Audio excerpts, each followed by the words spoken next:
Hello everyone, and welcome back to X-Ranger. Before we begin, I thought it would be interesting if each of you could leave a comment indicating which part of the world you're joining us from. Also, don't forget to like and subscribe if you're enjoying the episodes.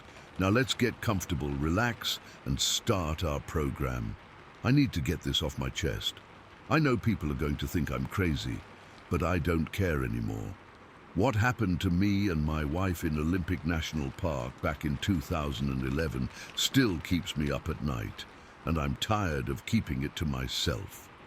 My wife and I, we weren't your typical hikers.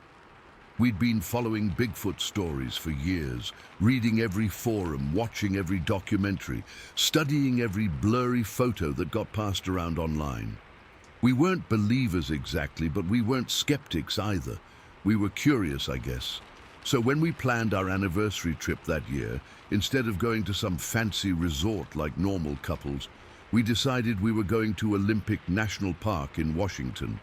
We had one goal: find Bigfoot. I remember packing our gear the night before we left. My hands were actually shaking as I loaded fresh batteries into the camera and checked the memory card for the 100th time. My wife thought I was being ridiculous, but she was just as excited as I was. We'd read reports from that area, stories from hikers who claimed they'd seen things, heard things. The park was massive, over 900,000 acres of wilderness. If something wanted to hide in there, it could stay hidden forever. We drove up from Portland on a Thursday morning in late September. The weather was perfect, clear skies, temperature in the 60s. We checked into a cabin just outside the park and spent that first evening going over our maps, planning our route. We'd brought everything we thought we'd need: cameras, extra batteries, binoculars, camping gear, and enough food for a week. We were prepared to stay out there as long as it took. The first day, we hit the Sol Duke Trail early, before sunrise. We figured if we were going to see anything, it would be at dawn or dusk when animals are most active. The forest was incredible. Those massive Douglas firs and hemlocks towering overhead, everything green and misty from the morning dew. But it was also eerily quiet. Too quiet. We'd stop every few minutes to listen, hoping to hear something unusual, but all we got was the sound of our own breathing and footsteps on the trail. We spent that whole day looking for signs: broken branches, unusual footprints, disturbed vegetation. My wife had read that Bigfoot supposedly twisted branches in specific patterns to mark territory, so we examined every bent twig like we were forensic scientists. By evening, we hadn't found anything convincing. A few large footprints in the mud that could have been from a hiker with big boots, some scratches on tree bark that probably came from bears. Nothing that screamed undiscovered primate. Day 2 was more of the same. We took a different trail deeper into the park. The terrain was rougher, more isolated. We saw plenty of regular wildlife: deer, squirrels, a few birds, but still nothing unusual. I was starting to feel stupid. Here we were, two grown adults playing Monster Hunter in the woods like kids. My wife could see I was getting discouraged. She kept reminding me that most researchers went years without seeing anything. 3 days was nothing. But then came day 3. Friday, September 23rd, 2011. A date I'll never forget. We decided to go off trail that morning. I know that's not recommended, but we'd been sticking to the main paths for 2 days and hadn't seen anything interesting. We wanted to get into areas where fewer people went. We packed light, just water, snacks, first aid kit, and of course the camera. We left our camp around 7 in the morning and headed into a section of old-growth forest that looked untouched by human presence. The deeper we went, the thicker the forest became. These trees were ancient, some of them probably 500 or 600 years old. The canopy was so dense that even though it was mid-morning, it felt like twilight down on the forest floor. Everything was covered in this thick, spongy moss that muffled our footsteps. It was beautiful, but also kind of unsettling. Like we were walking through a cathedral that had been abandoned for centuries. We'd been hiking for maybe 2 hours when we started noticing things. Little things at first. Branches that had been broken recently, still green on the inside. Rocks that looked like they'd been stacked deliberately. And the birds. They seemed agitated. We'd hear them chattering excitedly somewhere ahead of us, then everything would go quiet as we approached. Around noon, we came to a small clearing. It was maybe 30 feet across, perfectly circular, surrounded by massive tree trunks. The grass was tall and golden in the center, where sunlight could actually reach the ground. It was the most beautiful spot we'd seen in 3 days. And that's where we saw him. He was standing at the far edge of the clearing, maybe 100 feet away. At first, I thought it was a person, someone else hiking off trail like we were. But as my eyes adjusted to the shadows, I realized this person was way too big, way too tall, and covered in dark brown fur from head to toe. I grabbed my wife's arm and pointed. She looked where I was pointing and her face went completely white. We both froze, not wanting to make any sudden movements. The creature, because that's what it was, a creature, was standing perfectly still, like it was studying us the same way we were studying it. I've thought about this moment so many times over the years, tried to remember every detail. He was enormous, had to be at least 8 feet tall, maybe taller. His shoulders were incredibly broad, maybe 4 feet across. The fur was thick and shaggy, dark brown with patches of grey, especially around what I could see of his face. His arms hung down past his knees, and his hands, Jesus, his hands were huge, like baseball mitts with fingers. But what struck me most was how human-like he looked, the way he stood, the way he held his head. This wasn't some bear walking on its hind legs. This was something else entirely, something in between. I slowly reached for the camera hanging around my neck, trying not to make any sudden movements. My hands were shaking so badly I could barely work the controls. I managed to turn it on and raised it to my eye, pointing it toward the creature. That's when things got weird. Every time I tried to focus on him through the viewfinder, the image would go blurry, not just out of focus, but like there was some kind of interference. I'd adjust the focus ring, and for a split second the image would clear up, then immediately go fuzzy again. It was like something was preventing me from getting a clear shot. I lowered the camera and looked at him with my naked eyes. He was still there, clear as day. Raised the camera again. Same problem. The image was completely unusable. I tried switching to manual focus, tried different angles, but nothing worked. It was the most frustrating thing I'd ever experienced. Meanwhile, my wife was tugging on my sleeve, whispering that we should leave. But I was obsessed. This was what we'd come here for. This was the discovery of a lifetime, and my camera was failing me when I needed it most. That's when I made the stupidest decision of my life. I decided to get closer. I handed the camera to my wife and started walking slowly toward the creature. I kept my hands visible, palms open, trying to look as non-threatening as possible. I'd read about people who claimed to have peaceful encounters with Bigfoot. The key was to show you weren't a threat, to move slowly and calmly. The creature watched me approach but didn't move. If anything, he seemed curious, his head tilted slightly to one side, like a dog trying to understand something. I took that as a good sign and kept walking. I got within maybe 20 feet of him when I started to make out more details. His face was more ape-like than human, but there was definitely intelligence in his eyes. Dark, almost black eyes that seemed to look right through me. His nose was flat and broad, and I could see his chest rising and falling as he breathed. That's when I heard it, his breathing. It was deep and slow, but loud, like the sound a horse makes when it's been running. Each exhale was this low, rumbling sound that I could actually feel in my chest.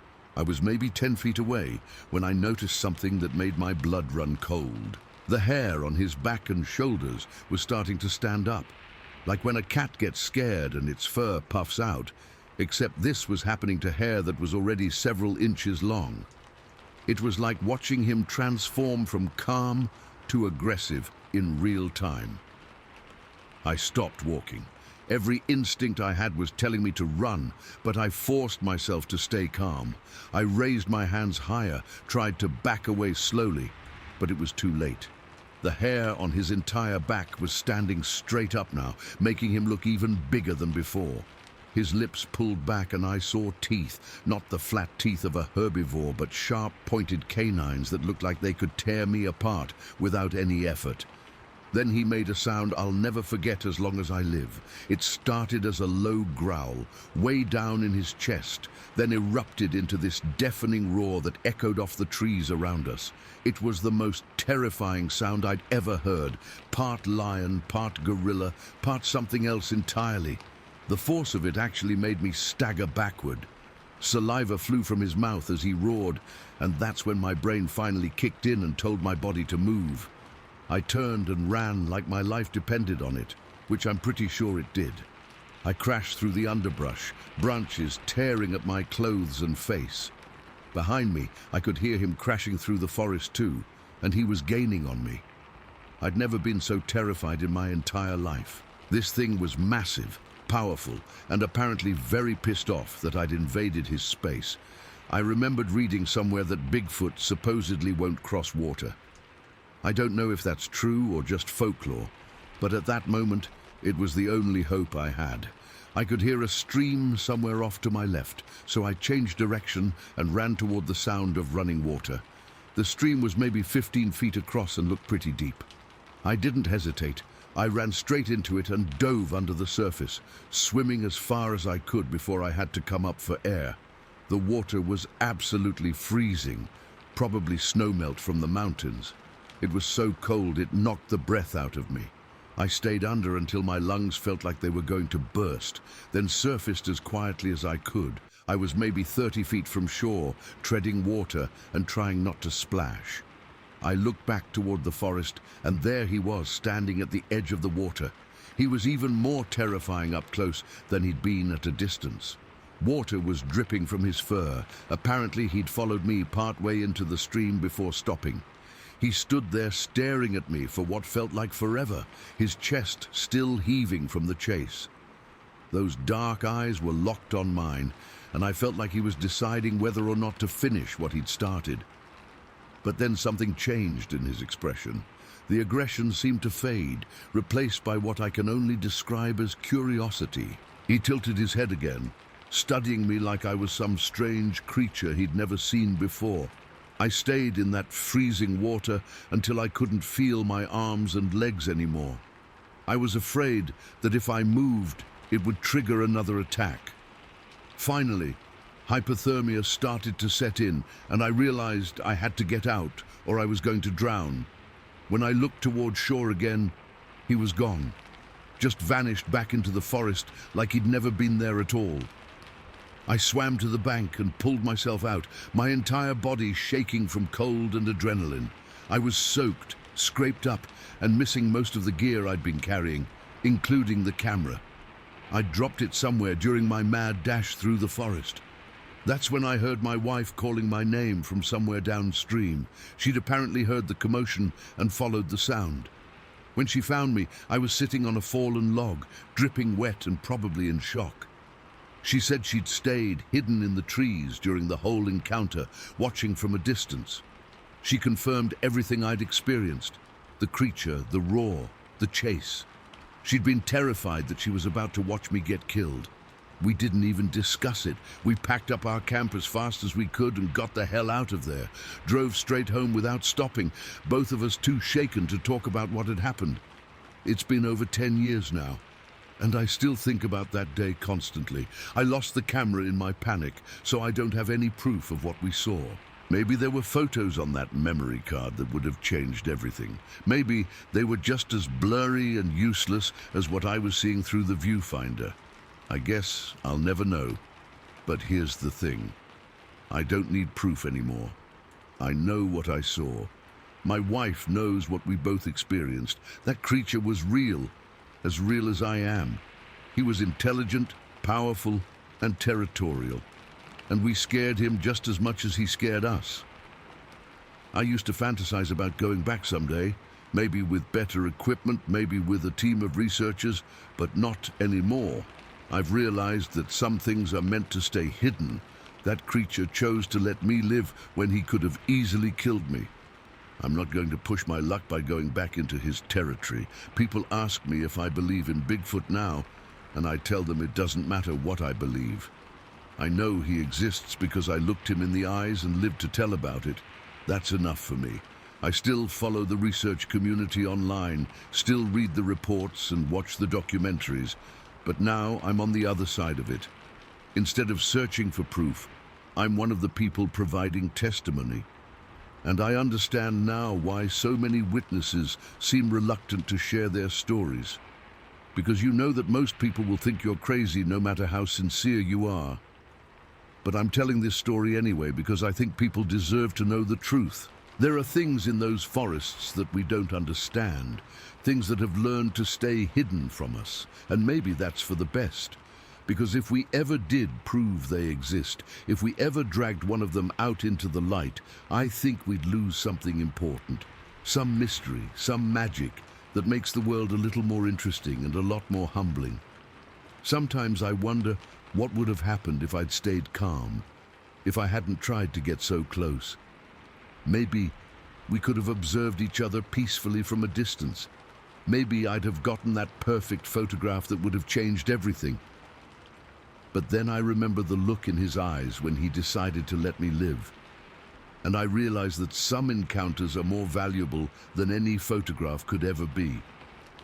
I prefer talking about Bigfoot to hunting for him now, because I found what I was looking for, and it was more terrifying and wonderful than I ever imagined it could be, and that's enough for one lifetime.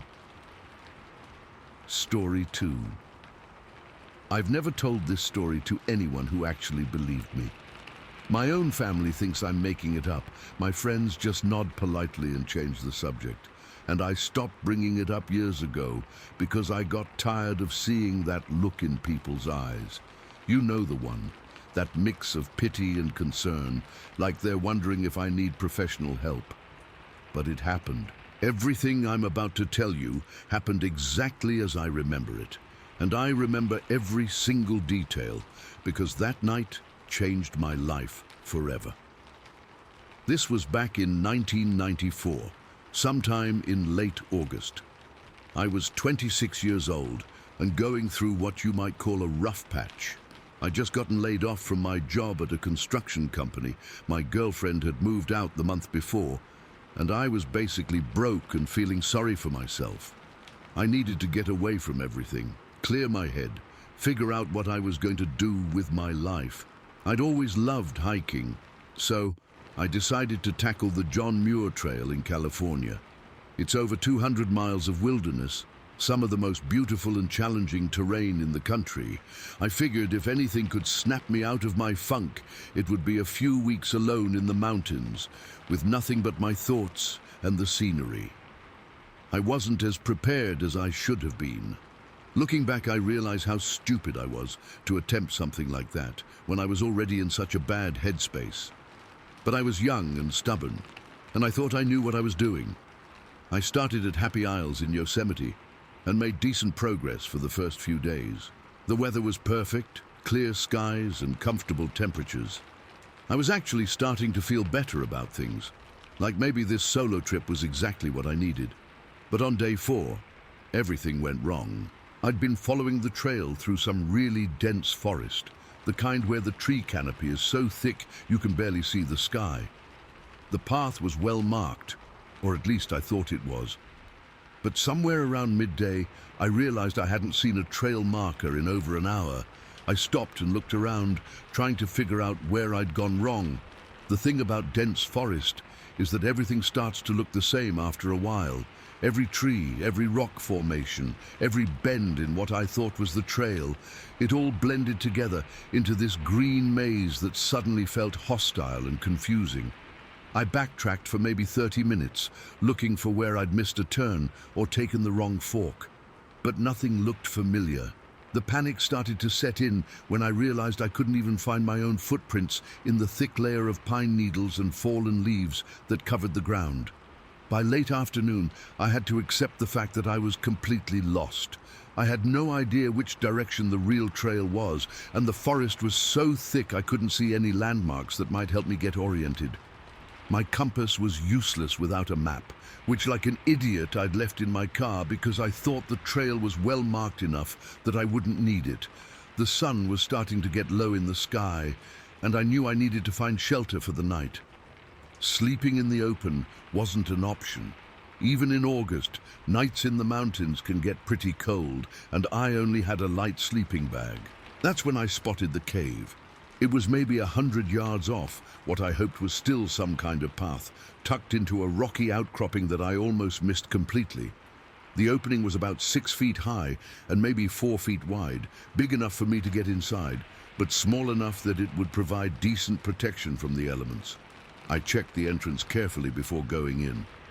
The last thing I wanted was to stumble into a bear den or something equally dangerous. But it seemed empty, just a dark hole leading back into the rock face. I gathered up some fallen branches and made a small fire just inside the entrance. The cave went back further than my firelight could reach, disappearing into complete darkness, but the front section was dry and spacious enough for me and my gear. As I set up my sleeping bag, I took inventory of my supplies. I had maybe 2 days' worth of food left, and that was if I stretched it. My water was running low too. I tried not to think about what would happen if I didn't find the trail tomorrow. The first few hours after dark were actually kind of peaceful. The fire was warm, I was out of the wind, and for the first time since I'd realized I was lost, I started to relax a little. Maybe things weren't as bad as I thought. Maybe I'd find my way back to the trail in the morning and this would just become a good story to tell later. But as the night wore on, I started to notice things that made me uncomfortable. The cave floor was damp, not just from moisture in the air, but actually wet in places. There was a constant drip coming from somewhere deeper in the cave that I could hear but couldn't see. Every time I started to doze off, a drop of water would hit me, or I'd roll onto a wet spot, and I'd wake up shivering. Around midnight, I gave up trying to sleep and just sat there feeding sticks to the fire and listening to the sounds of the forest outside. Owls calling, branches creaking in the wind, the usual nighttime chorus you expect in the wilderness. That's when I heard the other sound. It was coming from the back of the cave, from the dark section that my firelight couldn't reach. At first I thought it was just water dripping, but as I listened more carefully, I realized it was something else entirely. It was breathing, not the quick, light breathing of a small animal, but slow, deep breaths that seemed to come from something much larger. Something that was trying to stay quiet, but couldn't quite muffle the sound completely. My blood went cold. I grabbed a burning stick from the fire and held it up, trying to see into the darkness at the back of the cave. The light didn't penetrate very far, just revealed more rough stone walls disappearing into black. The breathing stopped. I sat there for maybe 10 minutes, not moving, barely breathing myself, straining to hear anything from the depths of the cave. Nothing. Just the constant drip of water and my own heartbeat pounding in my ears. I convinced myself I'd imagined it.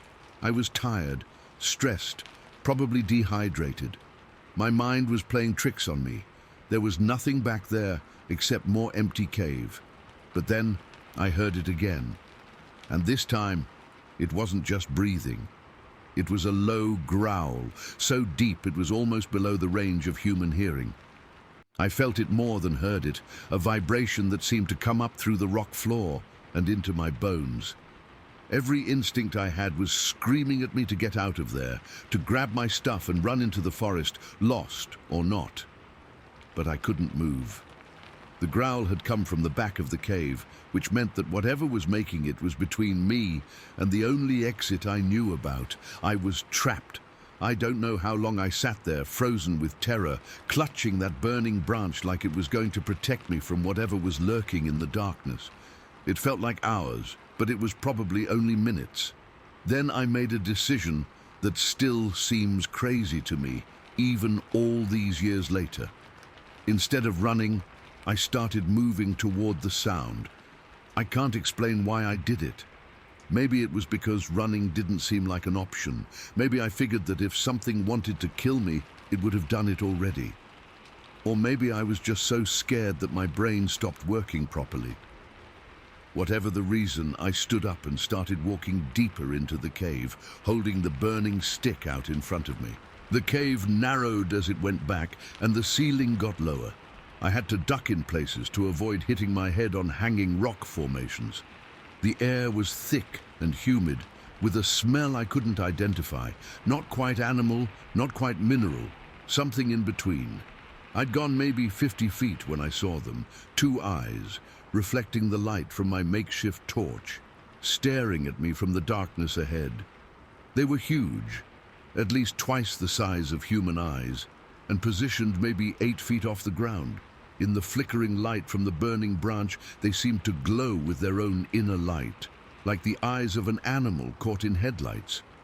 But these weren't animal eyes. There was something behind them, an intelligence that was unmistakably aware and calculating. I stopped walking. My hand was shaking so badly the torch was casting dancing shadows all around the cave walls. I tried to speak, to say something, anything, but no sound came out of my throat. Then the shape behind the eyes moved, and I saw it fully. It was standing upright, like a human, but it was massive. At least 8 feet tall, maybe more, with shoulders that seemed impossibly broad. The body was covered in dark hair or fur that looked thick and coarse in the torchlight. The arms were longer than human arms, hanging down past where its knees would be. But it was the face that really got to me. It wasn't quite human and wasn't quite ape. The features were too large, too pronounced to be human. But there was something in the expression that was undeniably intelligent and aware. We stared at each other for what felt like an eternity. I couldn't move, couldn't think, could barely breathe. This thing, whatever it was standing between me and the cave entrance. If it decided to attack me, I was dead. There was nowhere to run, nowhere to hide. But it didn't attack. It just watched me, with what I can only describe as calm curiosity. Its head tilted slightly to one side, like it was trying to figure out what I was doing there. There was no aggression in its posture, no sign that it considered me a threat.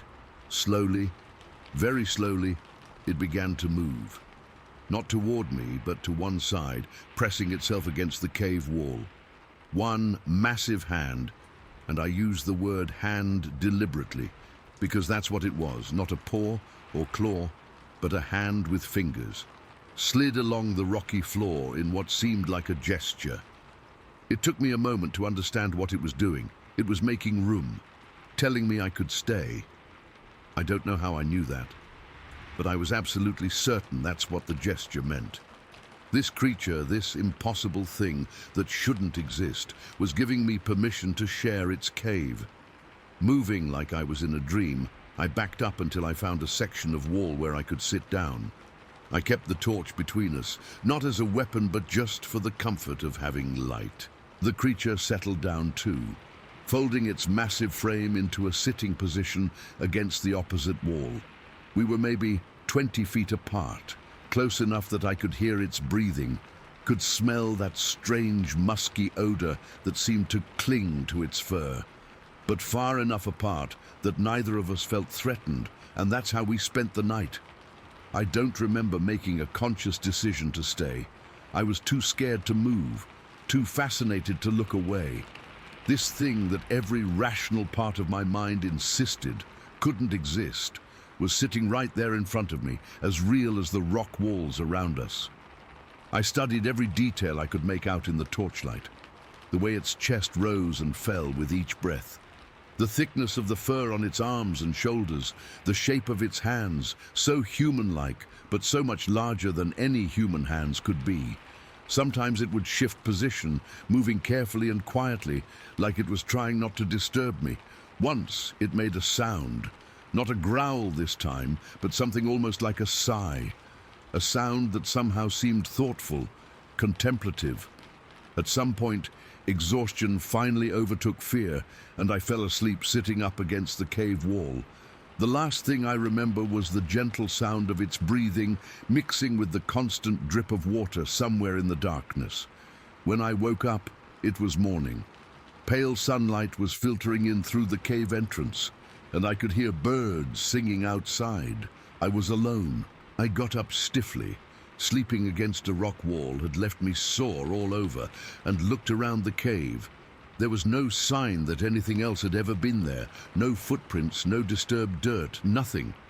For a moment, I wondered if I'd dreamed the whole thing. Maybe I'd been more exhausted than I thought. Maybe my mind had conjured up the entire encounter. But when I made my way back to the cave entrance, I found proof that it had been real. There were marks on the stones just outside the opening, scratches in the rock that looked deliberate, purposeful, like some kind of primitive sign or marker. The scratches were deep, carved into the hard stone by something with incredible strength. I spent maybe an hour examining those marks, running my fingers over the grooves, trying to understand what they meant. They weren't random scratches. There was a pattern to them, a logic that I couldn't decipher but could sense. It was like the creature had marked the cave somehow, identified it as its territory or its home. And for one night, it had let me share that space. I gathered up my gear and started looking for the trail. My encounter with the creature had somehow cleared my head, given me a sense of direction I hadn't had the day before.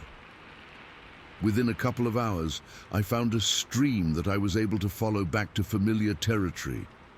It took me 2 more days to get back to civilization, and by the time I did, I'd already decided not to tell anyone about what had happened. I knew how it would sound. I knew people would think I'd been hallucinating, that the stress and exhaustion had made me see things that weren't there. But I knew better. I knew what I'd experienced in that cave was real. Over the years, I've read everything I could find about Bigfoot sightings.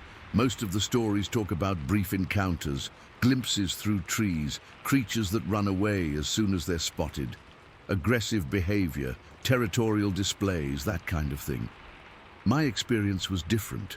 This wasn't a monster or a wild animal driven by instinct. This was an intelligent being that made a conscious choice to share its shelter with a lost, frightened human. I think it could have killed me easily if it wanted to. I was completely at its mercy in that cave, but instead, it chose tolerance. Maybe even kindness.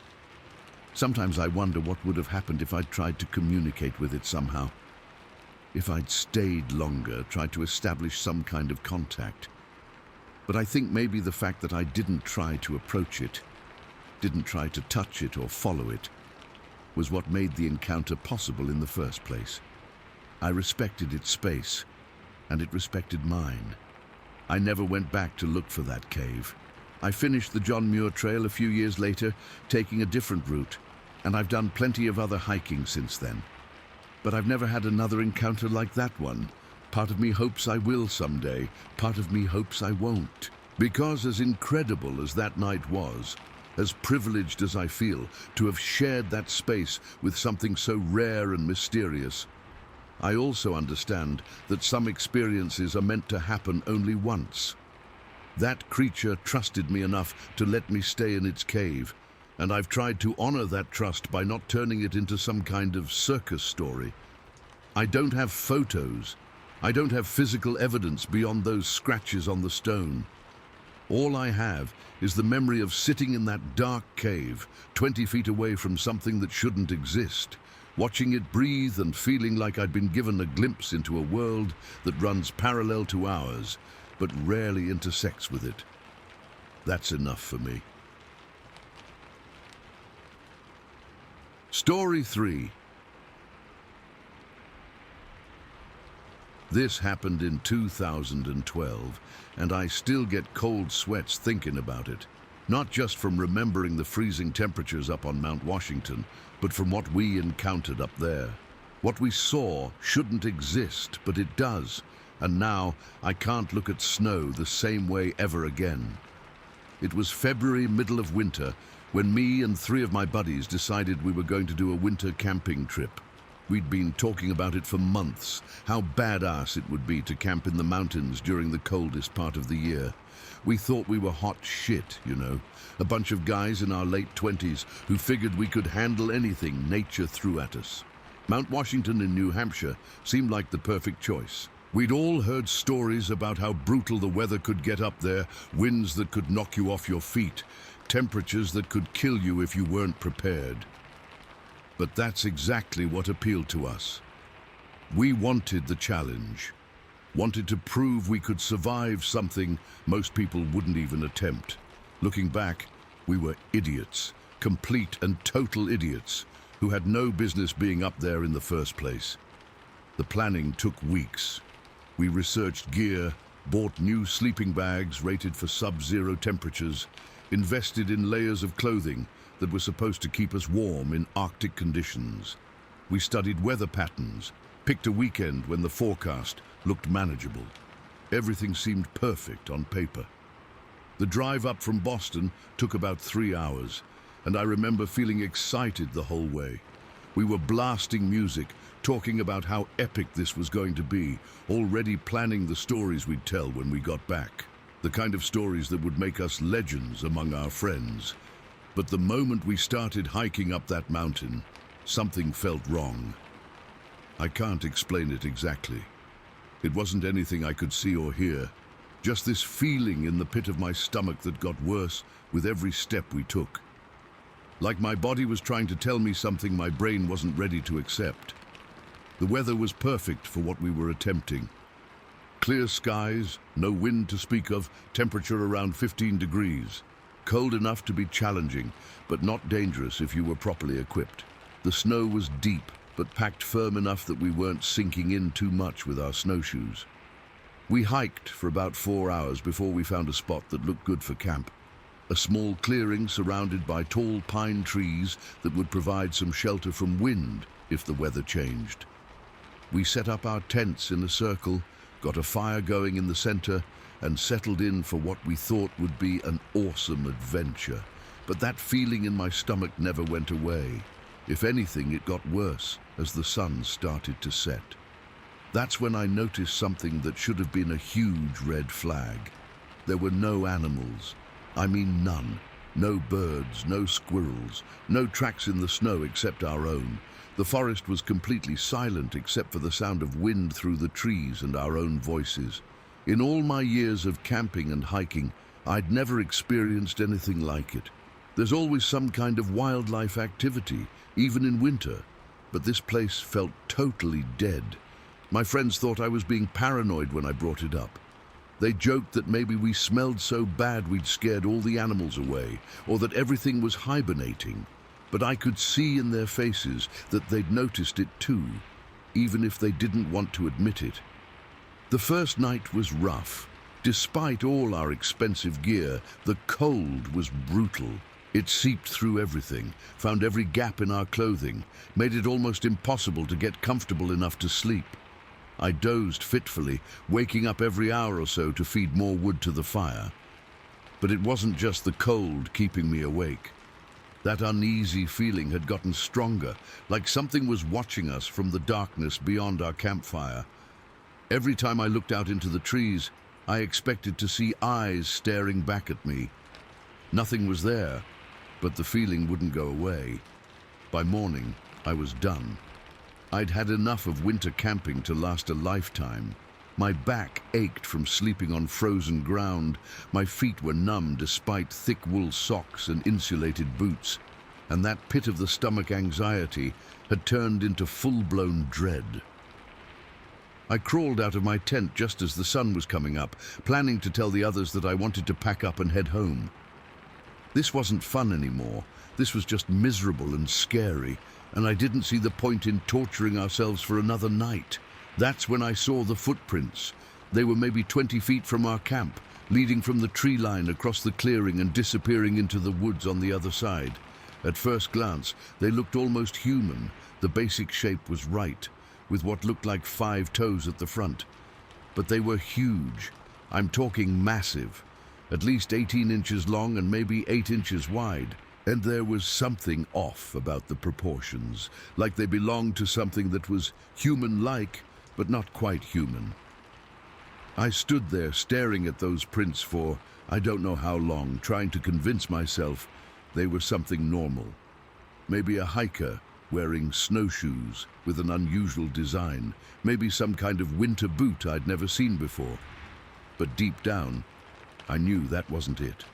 The spacing between the prints was too wide, the stride too long for a normal person, and the depth of the impressions suggested something incredibly heavy had made them. I woke up the other guys and showed them what I'd found. Their reaction was exactly what I expected. First, they made jokes about Sasquatch and Bigfoot, laughing about how I was seeing monsters in the snow. But as they got a closer look at the prints, the joking stopped. These weren't normal footprints. There was no way around it. One of my friends knelt down next to the clearest print and put his own boot next to it for comparison. His size 11 hiking boot looked like a child's shoe next to whatever had made that mark in the snow. The mood of our group changed instantly. The adventure had suddenly become something else entirely, something none of us were prepared for. We started talking about packing up and getting out of there, but we had a problem. We were lost. In all our excitement about winter camping, we'd somehow managed to get turned around on our way up the mountain. We'd been following what we thought was a marked trail, but looking around in the daylight, we couldn't see any trail markers. No blazes on trees, no signs, nothing to indicate which way we were supposed to go. We had no map and no compass, just our phones, which had no signal and were useless this far into the wilderness.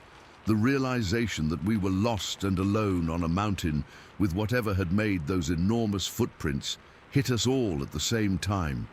You could see the fear spreading across everyone's faces as the situation sank in. That's when things got really scary. One of my friends was scanning the tree line with a pair of binoculars, trying to spot anything that might give us a clue about which direction to go. Suddenly, he went completely still, the binoculars frozen at his eyes. He lowered them slowly and pointed toward a ridge, maybe 200 yards away. "What is that?" he whispered. I looked where he was pointing and saw what appeared to be a large mound of snow on the hillside. It was probably 8 feet tall and roughly cone-shaped, like a small snowdrift that had built up against some obstacle. But as we watched, the mound moved. It wasn't the wind reshaping loose snow. It wasn't settling or shifting naturally. This thing stood up. I felt my blood turn to ice water as I realized what I was looking at. It wasn't a snow-covered rock or a drift. It was a living creature, massive and white, that had been sitting motionless on that ridge until something made it decide to move. The thing was enormous, easily 8 feet tall even when it was crouched down. When it stood to its full height, it had to be close to 10 feet. Its body was covered in what looked like thick, shaggy white fur that blended perfectly with the snow around it. But the shape was unmistakably humanoid. 2 arms, 2 legs, a head and torso in roughly human proportions, but scaled up to an impossible size. It moved with a fluid grace that no human could match, stepping carefully across the steep, snow-covered slope like the terrain was perfectly flat. None of us spoke. We just stood there watching this impossible thing move along the ridge, occasionally pausing to look in our direction. Even from that distance, I could feel its attention like a physical weight. My heart was pounding so hard, I thought it might burst. Every muscle in my body was tense, ready to run, but my brain couldn't process what to do with that impulse. Run where? We were lost on a mountain in the middle of winter, and this thing obviously knew the terrain better than we did. The creature continued moving along the ridge for maybe 5 minutes, never seeming to be in any hurry. It would take a few steps, pause, look around, then continue, like it was patrolling its territory or just casually exploring. Eventually it disappeared behind a stand of trees, and we lost sight of it completely. That's when the panic really set in. One of my friends started hyperventilating, talking rapidly about how we needed to get out of there right now. He wanted to run, didn't care which direction, just wanted to put as much distance as possible between us and whatever we'd just seen. But the rest of us grabbed him before he could take off. Running blindly through unfamiliar mountain terrain in winter conditions was a death sentence. If we were going to survive this, we had to stay calm and think. We packed up our camp as quietly as possible, trying not to make any noise that might attract attention. Every sound seemed amplified in the thin mountain air, the rustle of sleeping bags being rolled up, the clink of metal cookware, the crunch of snow under our feet. When everything was packed, we huddled together to figure out our next move. The smart thing would have been to stay put and wait for rescue, but none of us wanted to spend another night on that mountain knowing that thing was out there.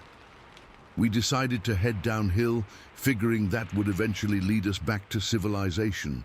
We moved in single file, staying as close together as possible, stopping every few minutes to listen for sounds that might indicate we were being followed. The descent was treacherous. The snow was deep and unstable in places, and we were all carrying heavy packs that threw off our balance. Several times, one of us would slip and slide down a steep section, sending up clouds of powder that seemed incredibly loud in the silence. But we kept moving, driven by a terror that was stronger than exhaustion or cold. Every shadow between the trees looked like it might be hiding something massive and white. Every sound made us freeze and listen, hearts pounding, until we convinced ourselves it was just the wind or settling snow. We walked for hours without seeing any sign of a trail or civilization.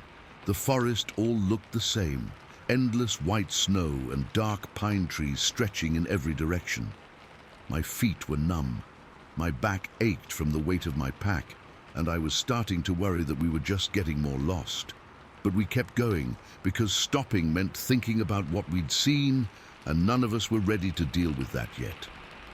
It wasn't until we started seeing beer cans and cigarette butts in the snow that we knew we were getting close to the real world. Litter has never looked so beautiful. We followed the trash like breadcrumbs until we hit a snowmobile trail, which led us to a parking area where we'd left our car. The drive home was mostly silent. We were all exhausted, physically and emotionally drained from what we'd been through. But once we got back to the city, once we were warm and safe and surrounded by normal life, we couldn't stop talking about it. We spent hours going over every detail, trying to make sense of what we'd seen. We talked about how much money we could have made if we'd had a camera, how this could have been the discovery of the century, but we didn't have any proof. Just four guys with a crazy story that nobody would believe. I went home and spent the next week researching everything I could find about Mount Washington and wildlife behavior. That's when I learned something that made my blood run cold all over again. Animals have an instinct about dangerous situations that humans have mostly lost. When predators are in the area, prey animals go silent and hide. The complete absence of wildlife that had bothered me so much wasn't random. It was a warning. Every creature on that mountain had sensed the presence of something dangerous and had either left the area or gone into hiding. Every creature except us, because we were too stupid and arrogant to recognize the signs. That feeling of unease I'd had from the moment we started hiking wasn't paranoia or nerves. It was my primitive brain trying to tell me what my rational mind couldn't accept, that we were in the territory of something that didn't want us there. We'd ignored every warning sign, walked right into a situation that could have gotten us killed, and only survived because we were lucky enough to be seen as more of a curiosity than a threat. I've never been winter camping since that trip. Hell, I barely go hiking anymore, even in summer.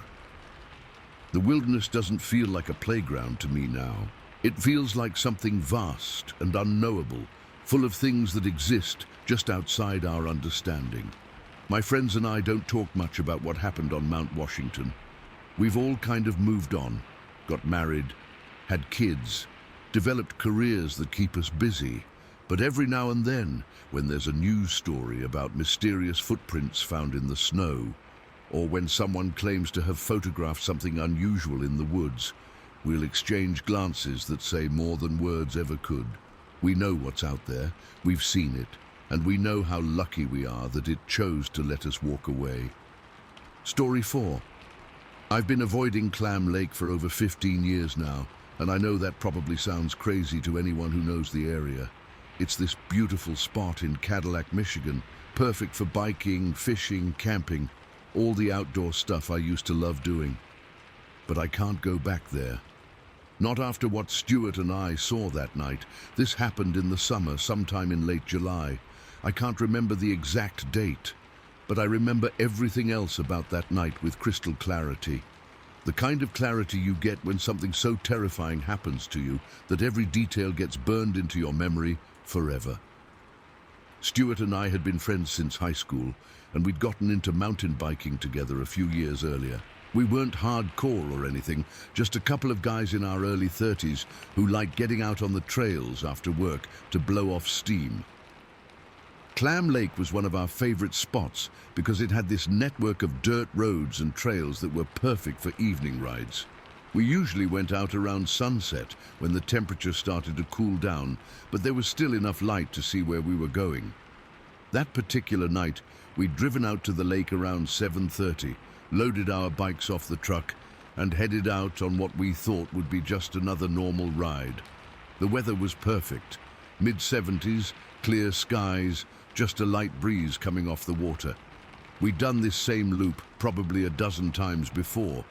It started at the main parking area, followed a dirt road around the north side of the lake, then connected to some single-track trails that wound through the woods before circling back. For the first hour or so, everything was completely normal. We were riding at a comfortable pace, chatting about work and weekend plans, just enjoying being outdoors. The sun was getting low, painting everything in that golden light you get right before dusk. But as we got deeper into the wooded section of the trail, something started to feel off. It's hard to explain exactly what it was. The forest just felt different somehow. Too quiet, maybe, or too still. We'd been riding these trails for years, and they were usually full of life. Birds calling, squirrels chattering, insects buzzing around. But that night, everything seemed muted. Stuart noticed it too. He pulled up alongside me and asked if I'd noticed how quiet everything was. I told him I had, but we both just shrugged it off. Sometimes the woods are quiet, no big deal.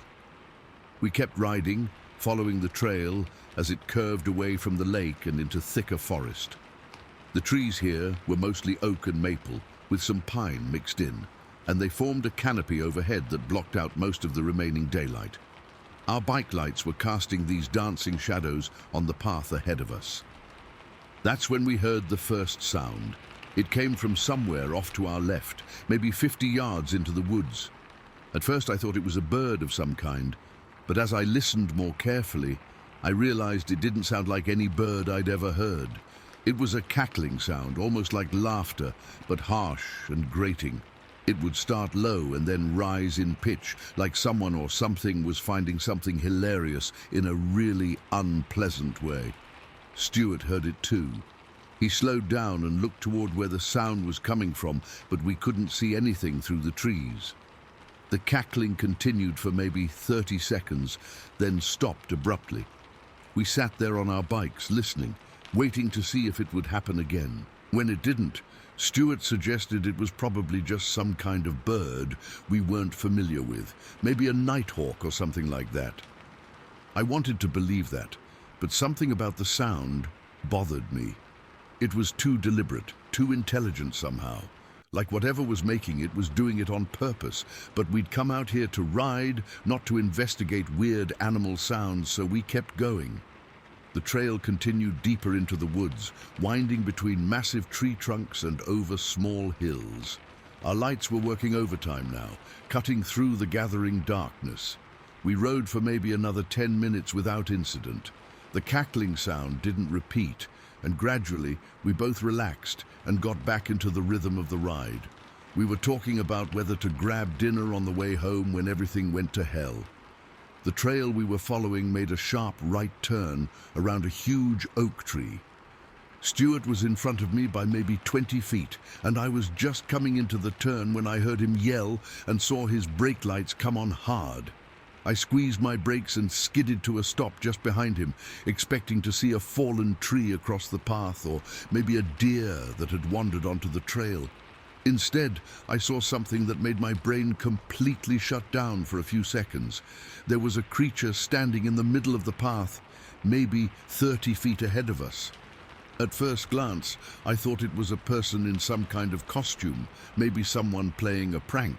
But as my eyes adjusted and I got a better look, I realized that wasn't possible. The thing was huge, easily 6.5 feet tall, but it wasn't built like a human. It was standing upright on 2 legs, but the legs were wrong.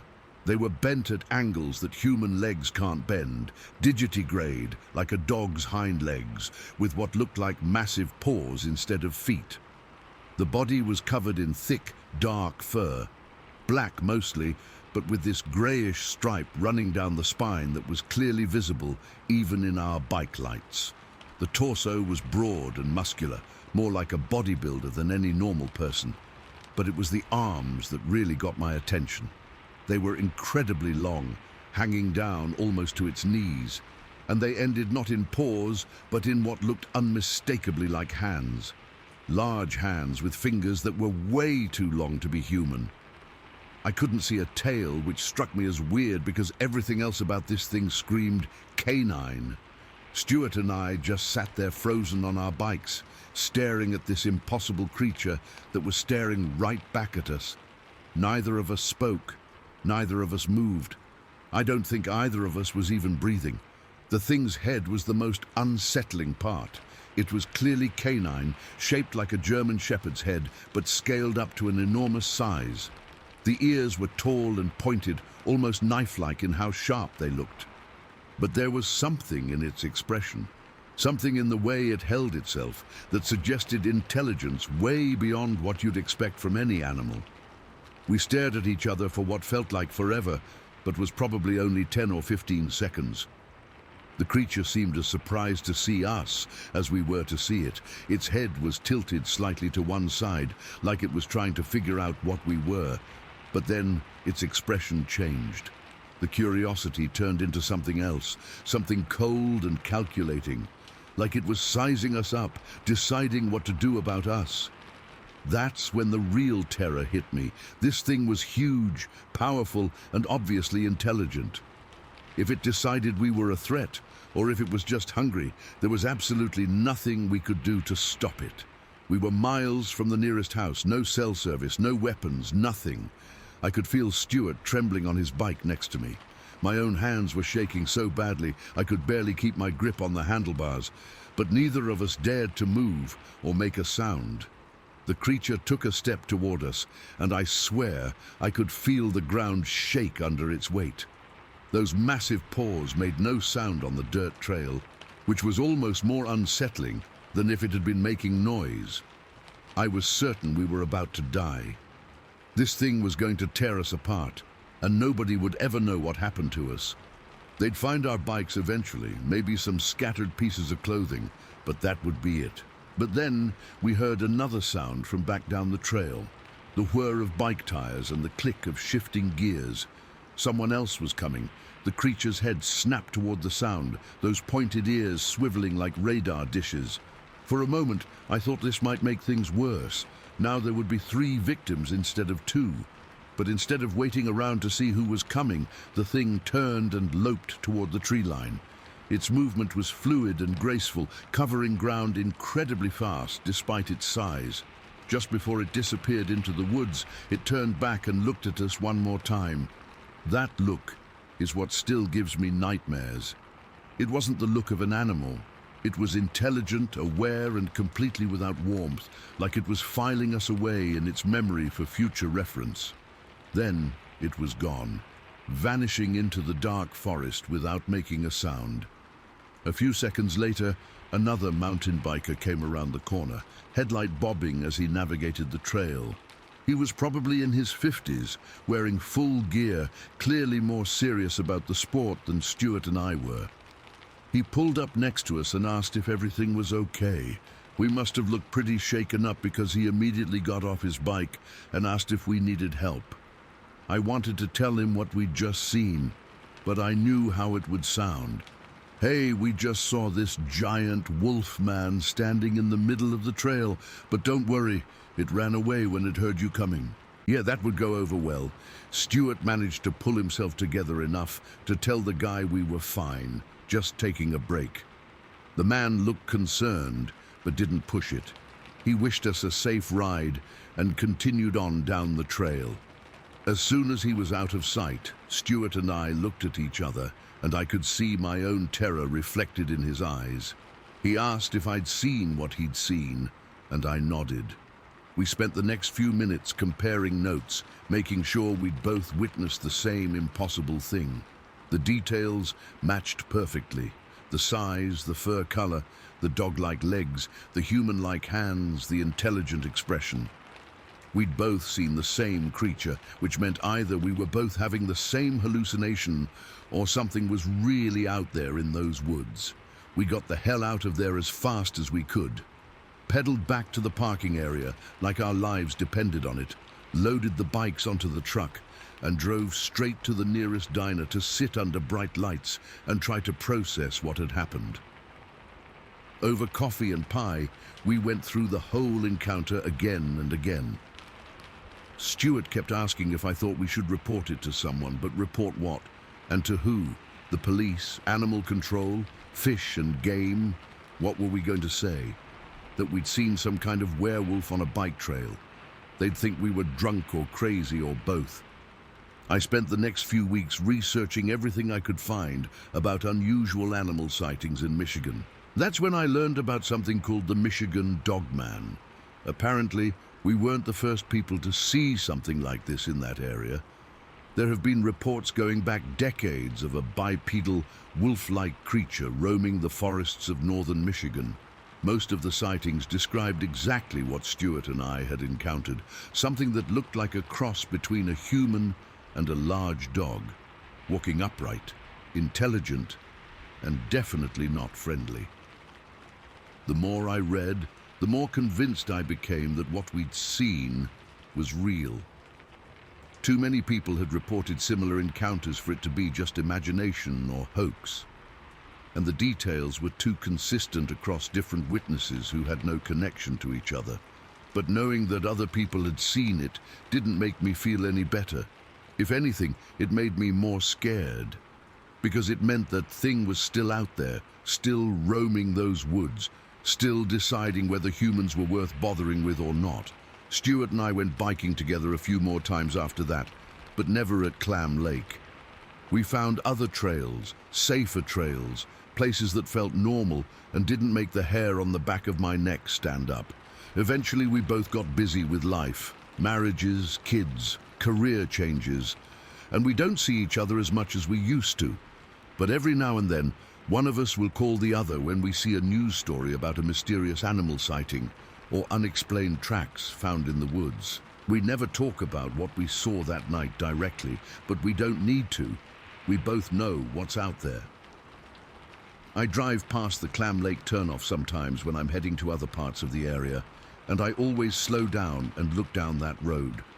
Part of me wants to go back to see if I can find any trace of what we encountered, but the smarter part of me, the part that still remembers the look in that creature's eyes, keeps driving, because some things are better left alone. Story 5. I need to tell someone about this, even though I know most people won't believe me.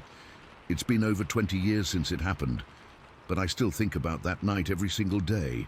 Sometimes I wake up in a cold sweat, remembering those eyes staring at me in the darkness.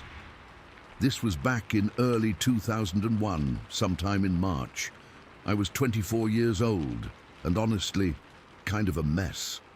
I was working at a computer repair shop, spending most of my free time playing video games and reading fantasy novels. My friends used to give me endless crap about being a nerd who'd never survive 5 minutes in the real world. It got to the point where I was sick of hearing it. Every weekend, they'd go off on these outdoor adventures, hiking, camping, rock climbing, and I'd stay home with my computer and my books. They'd come back with all these stories about their epic adventures, and I'd feel like even more of a loser than before. So when they started planning another camping trip and making jokes about how I'd probably die of fright if I spent one night in the wilderness, something in me snapped. I told them I was going to do my own solo camping trip just to prove I could handle it. They laughed, of course, made bets about how long I'd last before I came running home. But I was determined to show them wrong, even though the truth was I'd never been camping alone in my life. I did my research, bought all the gear I thought I'd need, studied maps and trail guides until I felt like I knew what I was doing. The Pacific Crest Trail in Northern California seemed like a good choice. Well marked, popular with hikers, plenty of established campsites.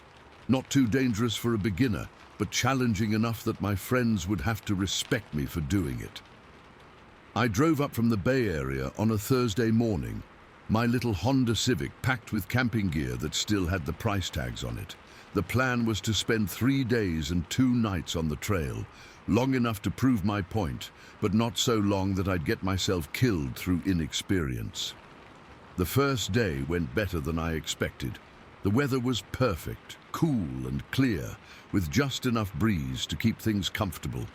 The trail was well maintained and easy to follow, and I actually started to enjoy myself. Maybe I wasn't as hopeless at outdoor stuff as everyone thought. I hiked for about 6 hours, taking my time, stopping frequently to rest and consult my map. Around 4 in the afternoon, I started looking for a place to set up camp for the night.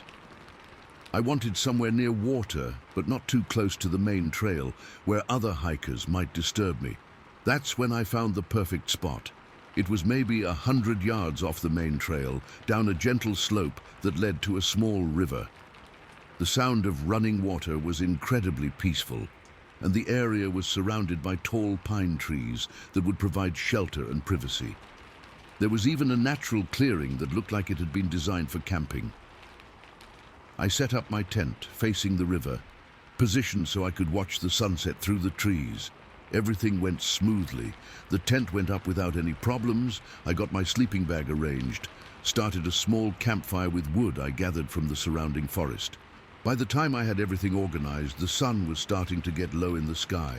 I made myself a simple dinner from the freeze-dried camping food I'd brought, sat by the fire, and watched one of the most beautiful sunsets I'd ever seen in my life. The light filtered through the pine trees and reflected off the water, painting everything in shades of gold and orange. For the first time in my adult life, I felt like I was exactly where I was supposed to be. Not sitting in front of a computer screen, not reading about other people's adventures, but actually living my own adventure. I was feeling pretty good about myself as darkness started to fall. I'd made it through my first day of solo camping without any disasters. No bears had eaten me. I hadn't gotten lost. I hadn't accidentally poisoned myself with bad water or wrong berries. Maybe my friends were wrong about me after all. I kept the fire going until around 9 o'clock, then banked it and crawled into my tent. The sleeping bag was warm and comfortable, and the sound of the river was like natural white noise. I was actually looking forward to a good night's sleep under the stars. That's when everything changed. I'd been lying there for maybe an hour, drifting in that space between waking and sleeping, when I felt the ground start to shake. At first, I thought it was an earthquake. California gets earthquakes all the time, and I'd experienced plenty of small ones living in the Bay Area. But this felt different somehow. The shaking wasn't coming from deep underground. It felt like something heavy was moving around outside my tent. Then the shadow fell across the tent wall. I was lying on my side, facing away from the river, when something massive blocked out the moonlight that had been filtering through the thin nylon fabric. The shadow was huge, easily 8 or 9 feet tall, and it was moving slowly around the perimeter of my campsite. My heart started pounding so hard, I was sure whatever was out there could hear it. I tried to tell myself it was just a bear or maybe a deer, but I knew that wasn't right. The shadow was too tall, too narrow, and it was moving in a way that seemed too deliberate, too intelligent for any normal animal. I lay there, frozen, not daring to move or make any sound as the shadow circled my tent. It would pause every few steps like it was examining something, then continue moving. I could hear footsteps now, heavy and measured, accompanied by a sound I couldn't identify at first. It was breathing, deep, slow breathing that sounded almost human, but not quite right. Too deep, too powerful, like it was coming from something much larger than any person. The shadow stopped directly in front of my tent, between me and the river. Whatever was out there was close enough that I could hear every breath it took, could almost feel the weight of its presence pressing down on me.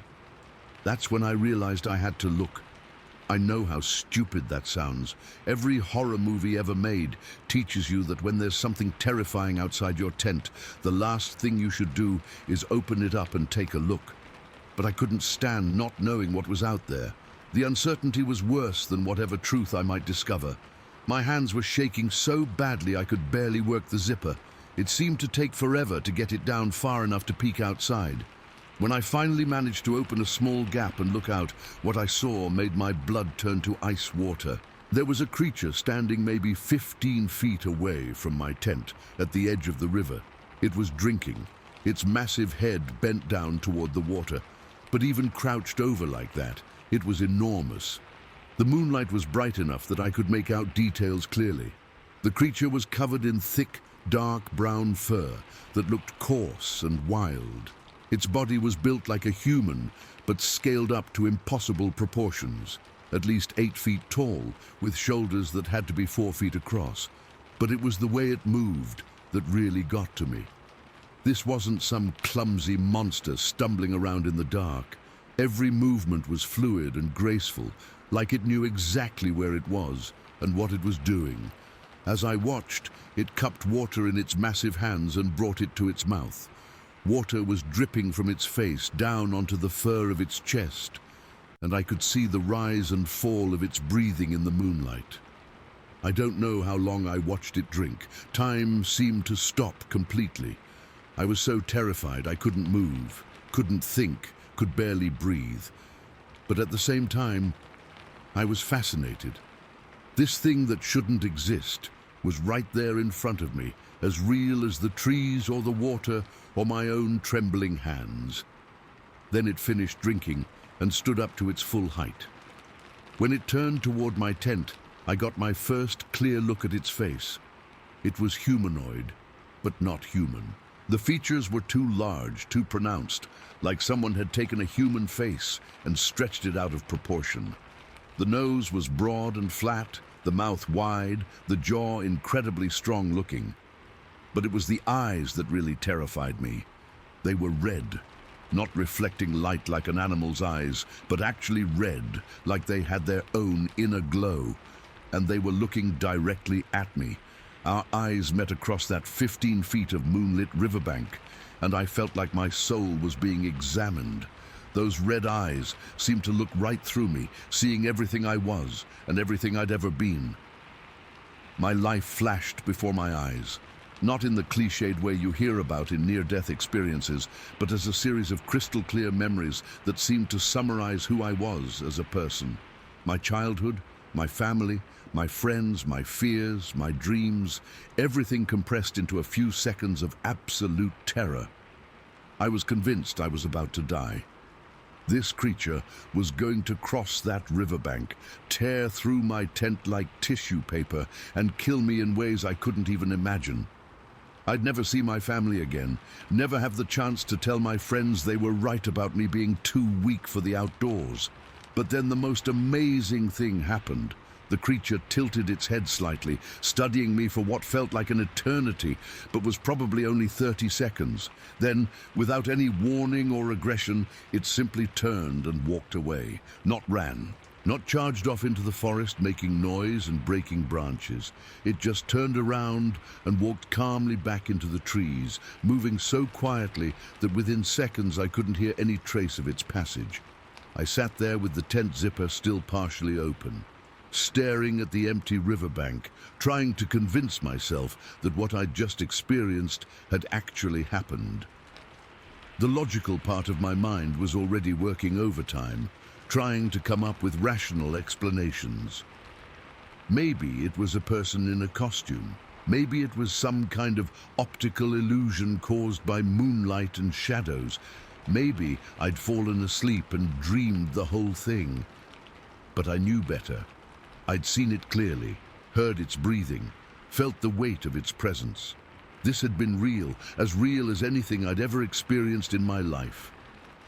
I spent the rest of the night wide awake, sitting up in my tent with the zipper closed and my camping knife in my hand. Every sound from the forest made me jump, every branch creaking in the wind, every owl calling, every rustle of leaves. But the creature didn't come back. When dawn finally came, I packed up my gear as fast as I could and hiked back to my car. The 2 additional days I'd planned to spend on the trail suddenly seemed like a very bad idea. During the drive home, I tried to process what had happened. Why had the creature spared me? It was obviously powerful enough to have killed me without any effort. It could have torn me apart before I even knew what was happening, but instead, it had looked at me for a few seconds and decided I wasn't worth bothering with.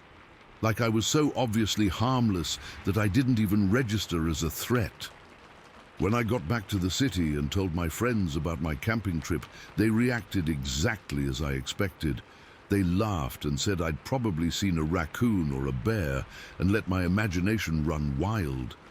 One of them suggested I'd been having withdrawal symptoms from spending too much time away from my computer. I couldn't blame them for not believing me. If someone had told me the same story a week earlier, I would have reacted the same way. But I knew what I'd seen, and I needed to find out if other people had experienced similar encounters. This was back when the internet was still pretty new, but I spent hours in chat rooms and message boards dedicated to unexplained phenomena. That's where I found the confirmation I was looking for. There were dozens of reports from the same general area of the Pacific Crest Trail. People described encounters with large, upright creatures covered in dark fur. Most of the witnesses reported the same thing I'd experienced. The creatures seemed to observe humans without showing any aggression. One person wrote about watching a similar creature from a distance for over an hour as it foraged for food along a riverbank. Another described waking up to find enormous footprints around their campsite, but nothing disturbed or stolen. The pattern was consistent. These things were curious about humans, but didn't seem to consider us a threat worth eliminating. I never told anyone the exact location where my encounter happened. I figured if word got out, the area would be overrun with hunters and researchers trying to capture or kill one of these creatures.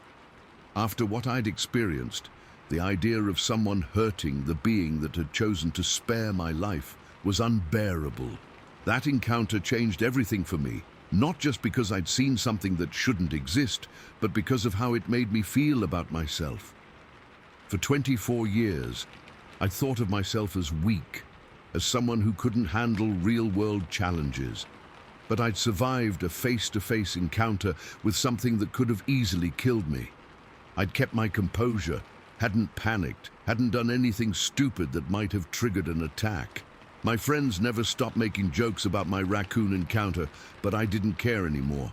I knew the truth about what had happened, and that was enough. I went on more camping trips after that, though never alone and never back to that particular spot on the Pacific Crest Trail. I became the outdoorsman I'd always wanted to be, but for the right reasons now. Not to prove anything to anyone else, but because I'd discovered I actually enjoyed it. But I never had another encounter like that one. Sometimes I wonder if I ever will, or if that was a once-in-a-lifetime experience that I'm supposed to treasure forever. Either way, I'm grateful for it. That creature could have killed me, but it chose not to. It looked into my eyes and decided I was harmless, and somehow that felt like the greatest compliment I'd ever received. I've never seen those red eyes again, but I think about them every time I'm alone in the wilderness. And I hope that somewhere out there, that creature is still living its life peacefully, still choosing mercy over violence when it encounters people like me who stumble into its world by accident. Story 6. I need to tell this story because people need to understand that some of us grew up knowing these things were real. Not wondering, not speculating, not reading stories on the internet, knowing, living with them as part of our daily reality, learning the rules that kept us alive.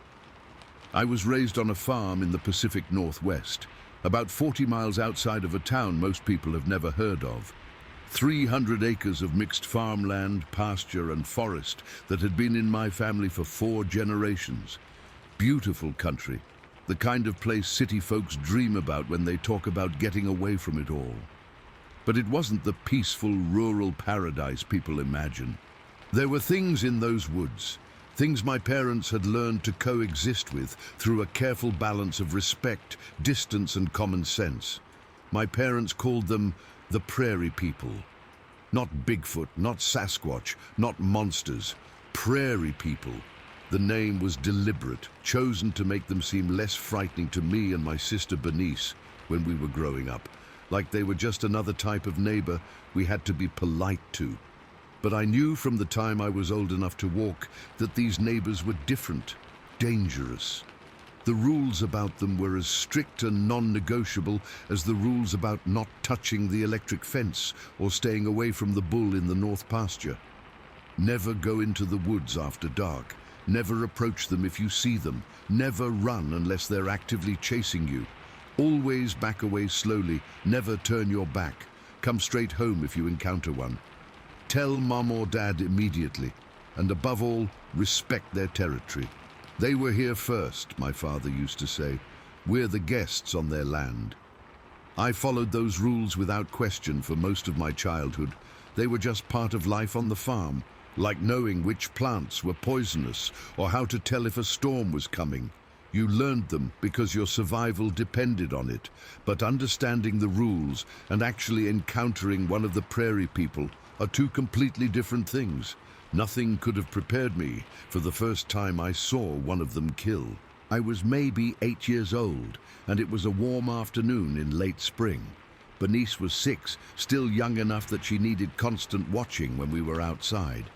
I'd been given the job of pushing her on the old tire swing we had hanging from a big oak tree near Mum's butterfly garden. The butterfly garden was one of Mum's favorite projects, a patch of wildflowers and native plants she'd cultivated to attract monarchs and swallowtails. It was right at the edge, where our backyard met the meadow, maybe 50 yards from the house. Bernice loved that swing. She'd sit on the tire for hours if you let her, demanding to be pushed higher and higher until Mum would come out and tell us to be careful. That day was no different. She was giggling and shrieking with delight as I pushed her back and forth, her long blonde hair streaming behind her in the breeze. I was getting tired and thinking about suggesting we go inside for some lemonade when I noticed the deer. There was a doe with a young fawn at the far edge of the meadow, maybe 100 yards away. They were grazing peacefully, the mother keeping a watchful eye on her baby as it wandered through the tall grass. It was the kind of scene you see on nature calendars, perfectly peaceful and beautiful. But something felt wrong. I can't explain exactly what it was. The afternoon was still warm and bright. Birds were singing. Insects were buzzing around the flowers in Mom's garden. Nothing had changed. But I felt this heaviness settle over me, like the air pressure had dropped right before a thunderstorm. I slowed down, pushing Bernice, and started scanning the tree line, looking for whatever was making me feel so uneasy. The doe must have felt it too, because she'd stopped grazing and was standing perfectly still, her head raised and ears forward like she was listening for something. That's when I saw the movement in the trees. It was just a shadow at first, something large shifting between the trunks at the edge of the forest. I squinted, trying to make out what it was, thinking maybe it was just branches moving in the wind. Then it stepped out of the woods. Even at that distance, I could tell it was enormous. It moved upright like a person, but was easily twice as tall as my father, with shoulders that seemed impossibly broad. Its whole body was covered in dark, shaggy hair that moved with each step. The doe saw it at the same moment I did. She let out a sharp alarm call and started to bolt, but she was too late. The creature moved faster than anything that size should have been able to move. 1 second it was at the tree line, the next it was on top of the fawn. There was no chase, no struggle, just a brief moment of violence that was over before I could fully process what I was seeing. The fawn never had a chance to cry out. The creature picked up its kill and disappeared back into the trees as quickly and silently as it had appeared. The whole thing took maybe 10 seconds from start to finish. Bernice was still giggling on the swing, completely oblivious to what had just happened. But I was frozen, staring at the empty spot where the fawn had been grazing just moments before. There was no blood, no sign of struggle, nothing to indicate that a life had just been snuffed out with casual efficiency. I grabbed the rope to stop Bernice's swing, trying to keep my voice calm as I told her we needed to go inside. She protested, wanting to keep playing, but something in my tone must have warned her not to argue. I walked her back to the house as normally as I could, fighting the urge to run or look back over my shoulder. But my hands were shaking as I opened the back door and ushered her inside. Mom was in the kitchen starting dinner preparations. She took one look at my face and knew immediately that something had happened. She sent Bernice to watch TV in the living room, then sat me down at the kitchen table and asked me to tell her what I'd seen. I stumbled through the story, trying to find words to describe something that seemed impossible, even though I'd witnessed it myself. Mom listened without interrupting, nodding occasionally, like what I was telling her made perfect sense. When I finished, she was quiet for a long moment, looking out the window toward the meadow where it had happened. Then she explained it to me in that calm, matter-of-fact way she had of discussing difficult subjects. The prairie people were hunters, she said. They needed to eat, just like any other living creature. The way they hunted might seem brutal to us, but it was just their nature. They killed quickly and efficiently, taking what they needed and leaving the rest of the ecosystem alone. She compared it to how we raised cattle for food, or how hawks caught mice, or how house cats killed birds. It was just the natural order of things, nothing personal or malicious about it. Her explanation made sense, and it did help calm me down, but it didn't erase the image of that massive creature moving with such deadly precision, or the way it had vanished back into the forest, carrying its kill like it weighed nothing at all. That night at dinner, I told Dad what had happened. He listened to the story with the same calm attention Mom had shown, then reminded me of the rules about staying close to the house and never going out alone after dark. He also mentioned almost casually that he'd be cleaning his rifle that evening and making sure it was loaded and ready, just in case. I thought about that encounter for weeks afterward, replaying it in my mind and trying to understand what I'd learned. The prairie people weren't evil, I realized. They were just dangerous, like a wild animal or a natural disaster. Something to be respected and avoided, not something that would go out of its way to hurt you if you left it alone. But knowing that didn't make the second encounter any less terrifying. This happened maybe 2 years later, when I was 10 and Bernice was 8. It was early fall and Mum had sent us out to collect blackberries from the bushes that grew along the fence line at the back of our property. Berry picking was one of our regular chores during harvest season. Mum would make jams and pies, and we'd eat fresh berries with cream for breakfast. The best bushes were near the boundary between our land and the state forest, where the berries got plenty of sun but still had some protection from the wind. It was a perfect day for berry picking, sunny but not too hot, with just enough breeze to keep the bugs away. Bernice and I had been working for about an hour, filling our baskets and eating almost as many berries as we collected. We knew the prairie people liked berries too. Dad had warned us about that, told us to be extra careful when we were harvesting near the tree line. We were supposed to make noise, talk and laugh loudly so they'd know we were there and have time to move away if they wanted to avoid us. And we were being careful. We stayed close together, chatted constantly, and kept our backs to the open field so we could see anyone approaching from the house. Everything we'd been taught about staying safe in their territory. But we never thought to look up. I was reaching for a particularly good cluster of berries when everything went dark. Not gradually, like a cloud passing over the sun, but instantly, like someone had thrown a huge shadow over both of us. The temperature seemed to drop 10 degrees in the space of a heartbeat. I looked up and found myself staring directly into the face of one of the prairie people.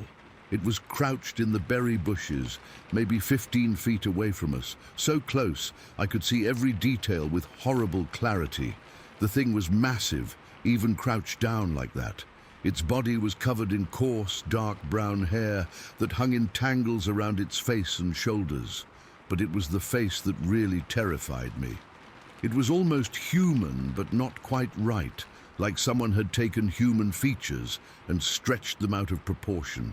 The nose was broad and flat, the mouth too wide, the jaw incredibly strong-looking, and the eyes were completely black, no whites visible at all, just dark pools that seemed to absorb light rather than reflect it. It was making a sound I'll never forget, a harsh coughing noise that seemed to come from deep in its chest. As I watched in horror, it leaned forward and vomited all over itself, a stream of partially digested berries and what looked like raw meat splashing down onto its chest and arms. The smell hit me a second later, sour and rotten and animal, like nothing I'd ever smelled before. It was so overpowering I had to fight not to throw up myself. Bernice was frozen beside me, her basket of berries forgotten on the ground. I could hear her breathing in quick, panicked gasps, but she had enough sense not to scream or run. The creature finished vomiting and looked directly at us. Those black eyes seemed to study us for what felt like hours, but was probably only a few seconds. I had the terrible feeling that it was deciding whether we were worth the trouble of killing. Then Mom appeared. I don't know where she came from, or how she'd gotten there so fast. One moment Bernice and I were alone with this nightmare, and the next moment Mom was stepping between us and the creature, her arms spread wide to shield us from view. She didn't say anything, didn't make any sudden movements, just positioned herself as a barrier and started backing us away from the berry bushes. She moved slowly and deliberately, never taking her eyes off the creature, guiding us sideways toward the fence line and the road beyond. The prairie person watched us go, but didn't follow. It stayed crouched in the berry bushes, occasionally making that harsh coughing sound, until we'd put enough distance between us that I couldn't make out its features anymore. Only then did Mom allow us to turn around and walk normally back toward the house, but I could feel her tension in every step, could see how she kept glancing back over her shoulder to make sure we weren't being followed. When we got back to the house, she sent us straight to our rooms and told us to stay there until dinner. I could hear her on the phone with Dad, speaking in low, urgent tones about what had happened. That night, Dad was ready for trouble. He positioned his hunting rifle by the front door and another shotgun by the back door. He checked all the locks twice and made sure all the windows were secure. But the prairie person didn't come any closer to the house. We never saw any sign that it had moved from the berry bushes at all. The next morning, Dad went out to check the area where we'd encountered it. He came back with a grim expression and told us that particular section of the property was off limits until further notice. When I asked him what he'd found, he just said there were signs that one of them had been living in that area for a while. Old campsites, food caches, territorial markings on trees. We'd been picking berries in what was essentially its backyard. That encounter taught me something the first one hadn't. The prairie people weren't just dangerous predators, they were intelligent. The way that creature had studied us, the calculation I'd seen in those black eyes, suggested a level of awareness that was almost human. It had chosen not to hurt us, not because we weren't threatening, but because it had weighed the situation and decided we weren't worth the risk or effort. That was somehow more frightening than simple animal aggression would have been.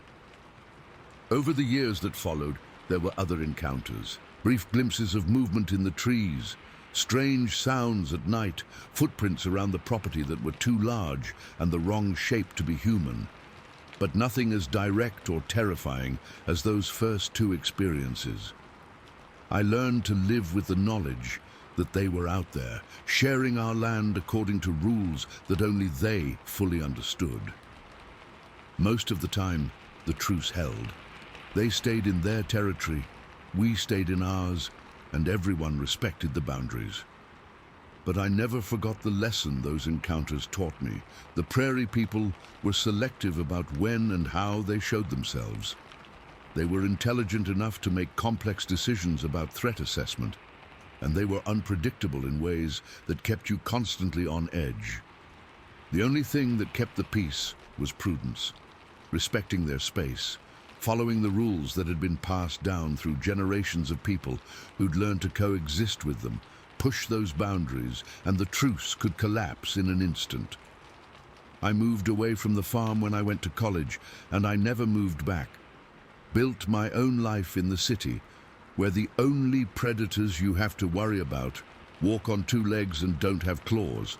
But sometimes, when I'm walking through a park or hiking in the mountains, I'll catch myself scanning the tree line and listening for sounds that don't belong. Old habits die hard when your survival once depended on them.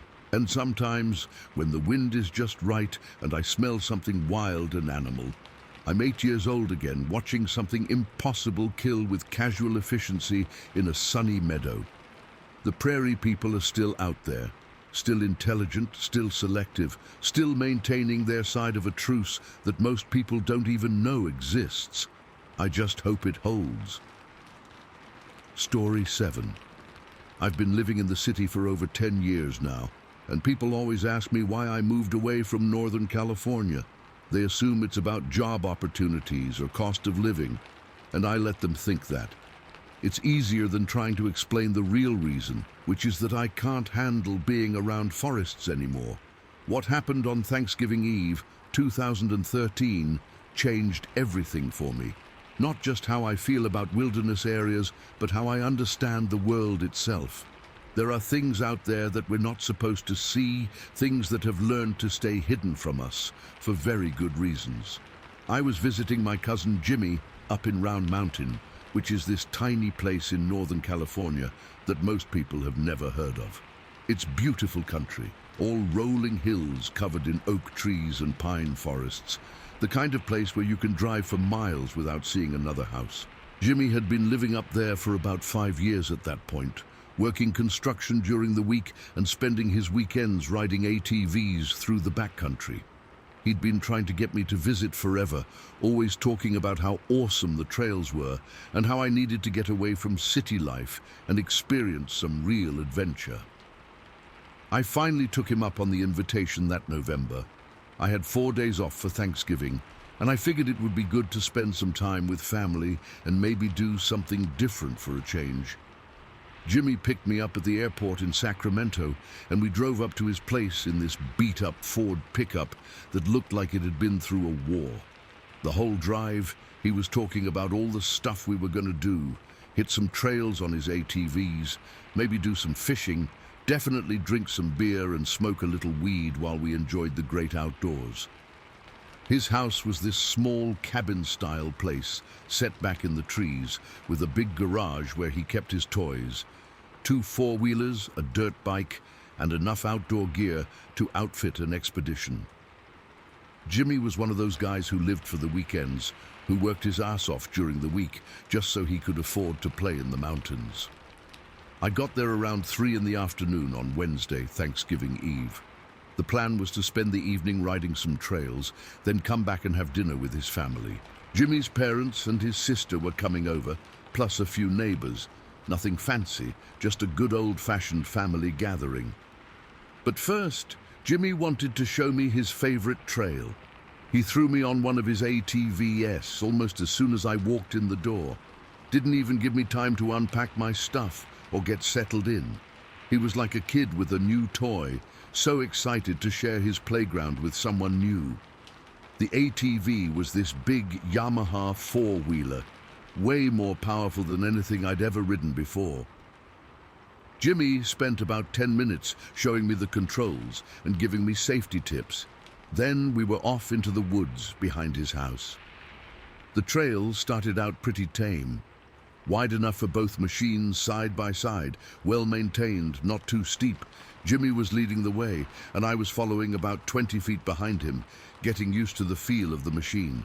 It was a perfect afternoon for riding.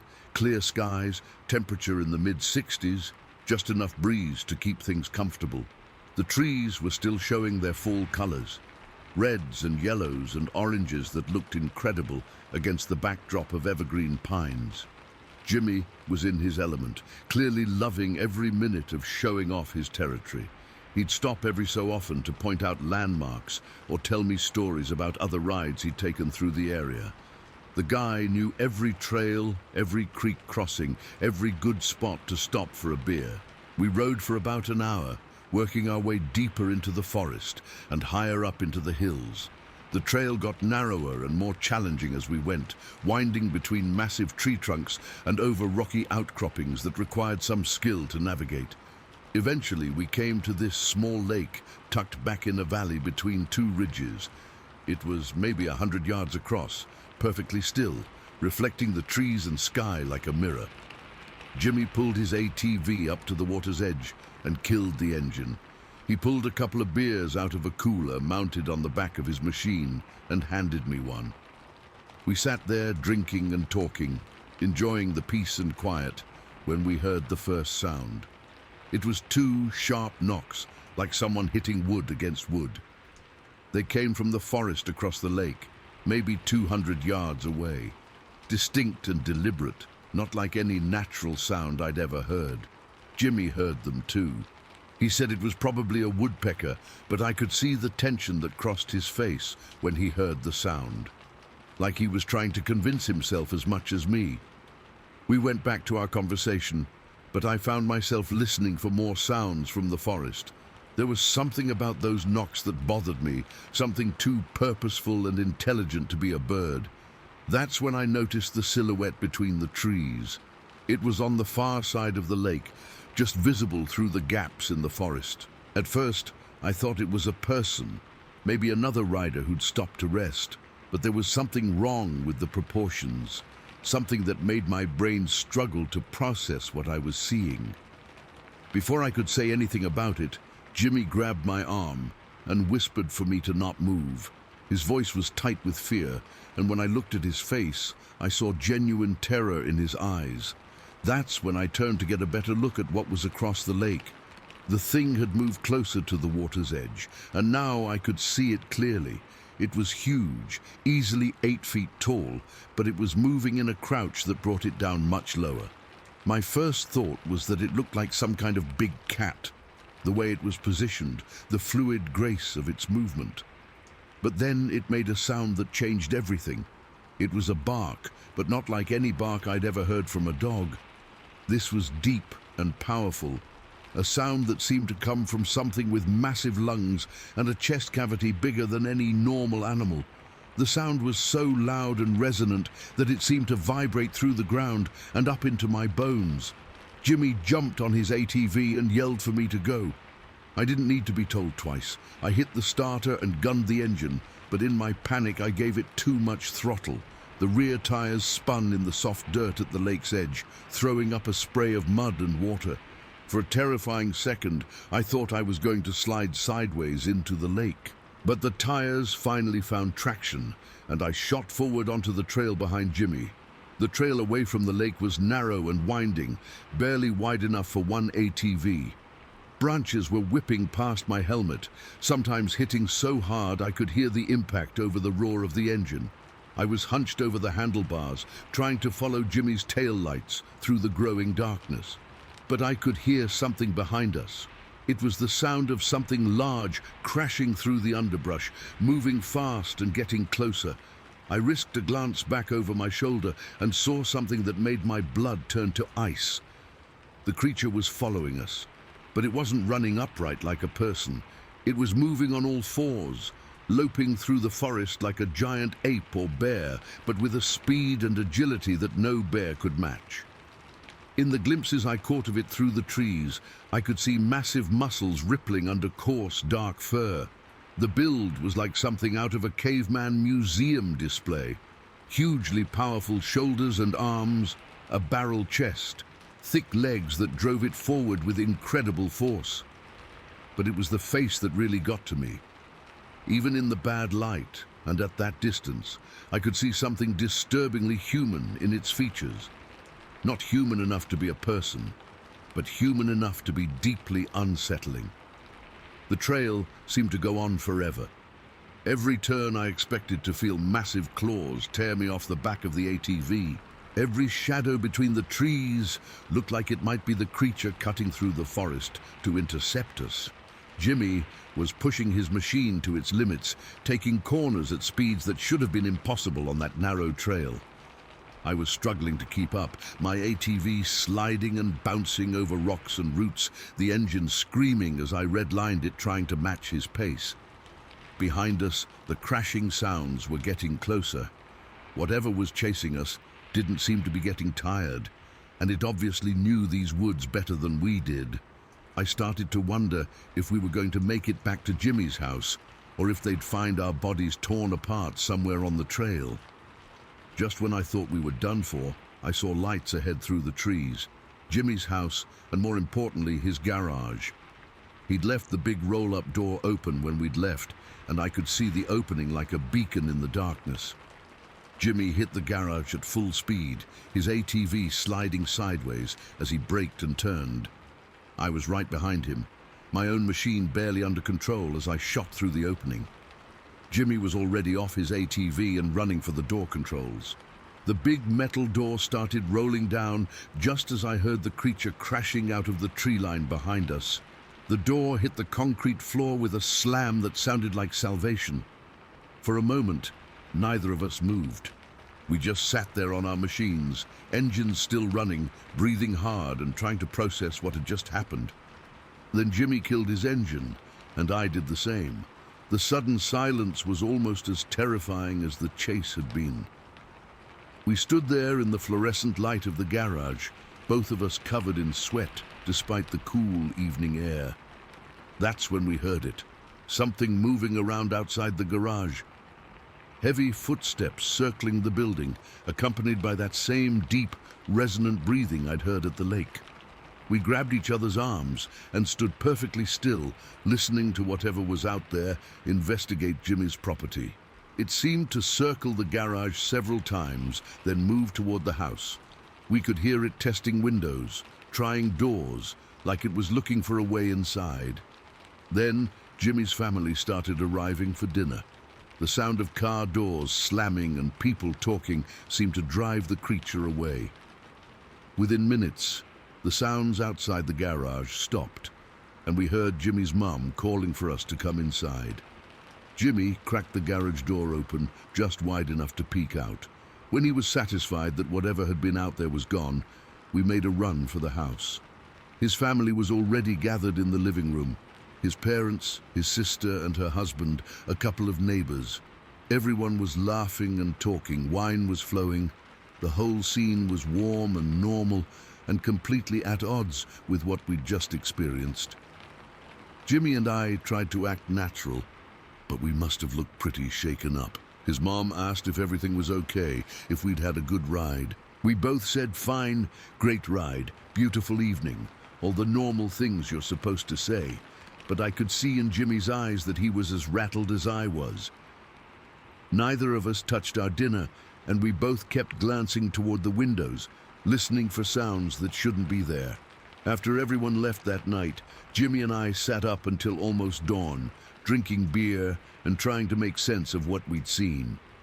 Neither of us wanted to be the first to say what we were both thinking, but eventually we had to acknowledge the obvious.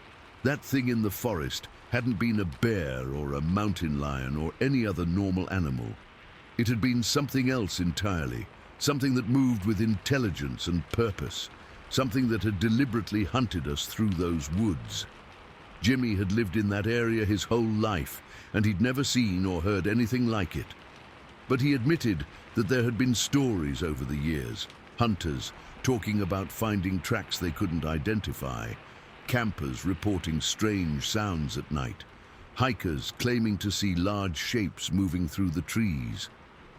The two knocks we'd heard at the lake were the detail that really convinced us we'd encountered something extraordinary. Jimmy knew that sound wasn't made by any woodpecker. It was too deliberate, too purposeful, like a signal or a warning. We agreed that what we'd seen looked like some kind of primitive human.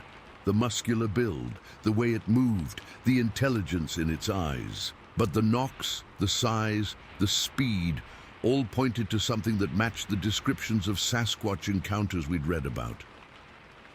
I left the next day, cutting my visit short because I couldn't handle being around all those trees anymore. Every shadow looked threatening. Every sound from the forest made me jump. Jimmy moved to town 6 months later, sold his house, sold his ATVs, got a job in Sacramento, and never looked back. He said he couldn't enjoy the trails anymore, couldn't relax in the woods, knowing what might be watching him from the trees. We don't talk about that night very often, but when we do, we always come back to the same conclusion. Whatever chased us through those woods was real, was intelligent, and was definitely not happy about us being in its territory. I've lived in cities ever since, and I plan to keep it that way. People can have their wilderness adventures and their mountain retreats. I'll take traffic noise and smog over the alternative any day, because I know what's out there in those quiet forests, waiting in the shadows between the trees, and I never want to meet it again. Story 8. I've kept this secret for over 25 years now. My grandfather made me promise never to tell anyone what we saw that day, and I've honored that promise until now. But he's been gone for almost a decade, and I think people need to know that some of the old stories are true. This happened when I was 12 years old, back in 1996 or maybe early 97. I can't remember the exact date, but I remember everything else about that day with perfect clarity. It was one of those experiences that gets burned into your memory so deep that you can recall every sight, every sound, every feeling, even decades later. I was staying at my grandparents' ranch in Washington for a few weeks during summer vacation. It was this beautiful property they'd owned for 30 years, about 200 acres of pasture land and forest in the foothills of the Cascade Mountains.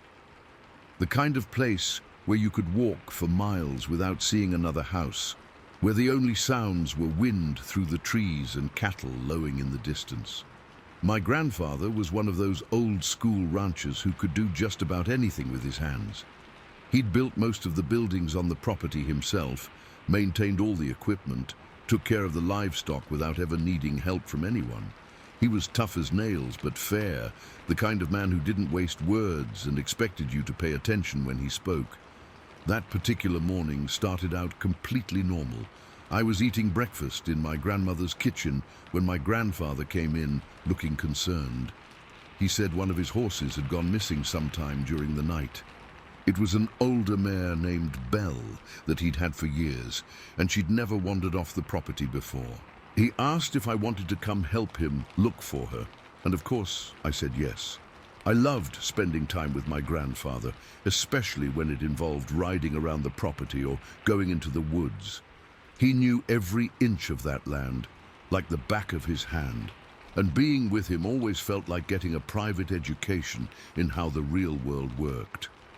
We saddled up 2 of his other horses and headed out toward the back section of the property where the pasture met the forest. The plan was to ride the fence line first, checking for breaks where Belle might have gotten through, then expand the search into the woods if we didn't find her. It was a perfect morning for riding, cool and clear, with that crisp mountain air that makes you feel like you can see forever.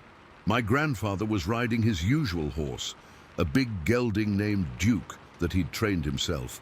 I was on a smaller mare named Penny that was gentle enough for kids, but still had plenty of spirit. We spent about 2 hours checking the perimeter fencing, without finding any sign of where Belle might have escaped. The fence was in good condition, no obvious breaks or places where a horse could have pushed through. My grandfather was starting to look worried, which was unusual for him. He didn't usually show much emotion about anything, but losing livestock was serious business on a ranch. That's when we decided to search the forest. There were several trails that led from the pastures into the woods, mostly old logging roads from decades earlier that had grown over but were still passable on horseback. Belle knew those trails as well as any of the other horses, and if she'd gotten spooked by something, she might have bolted into the trees. We followed the main trail for maybe half a mile before we found her. She was standing in a small clearing about 50 yards off the trail, and even from a distance I could tell something was wrong. The horse was trembling all over, her head hanging low, white foam around her mouth like she'd been running hard. When we got closer, I could see scratches on her flanks and legs, like she'd been crashing through thick brush. But it was her eyes that really bothered me. Belle was normally a calm, steady horse, the kind of animal that nothing could rattle. But that morning she looked absolutely terrified. Her eyes were wide and rolling, showing white around the edges, and she kept turning her head to look back toward the deeper woods, like she expected something to come charging out of the trees.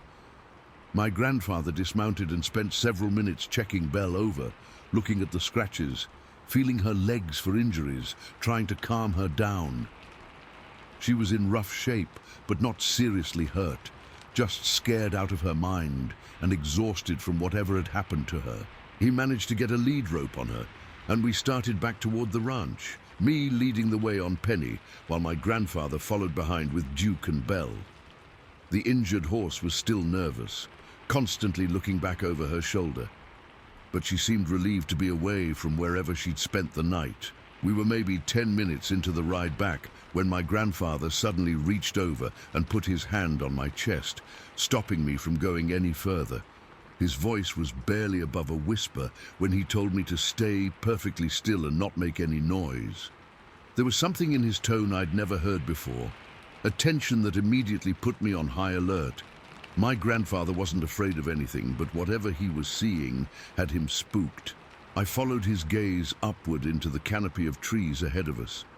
At first I didn't see anything unusual, just the typical forest scene.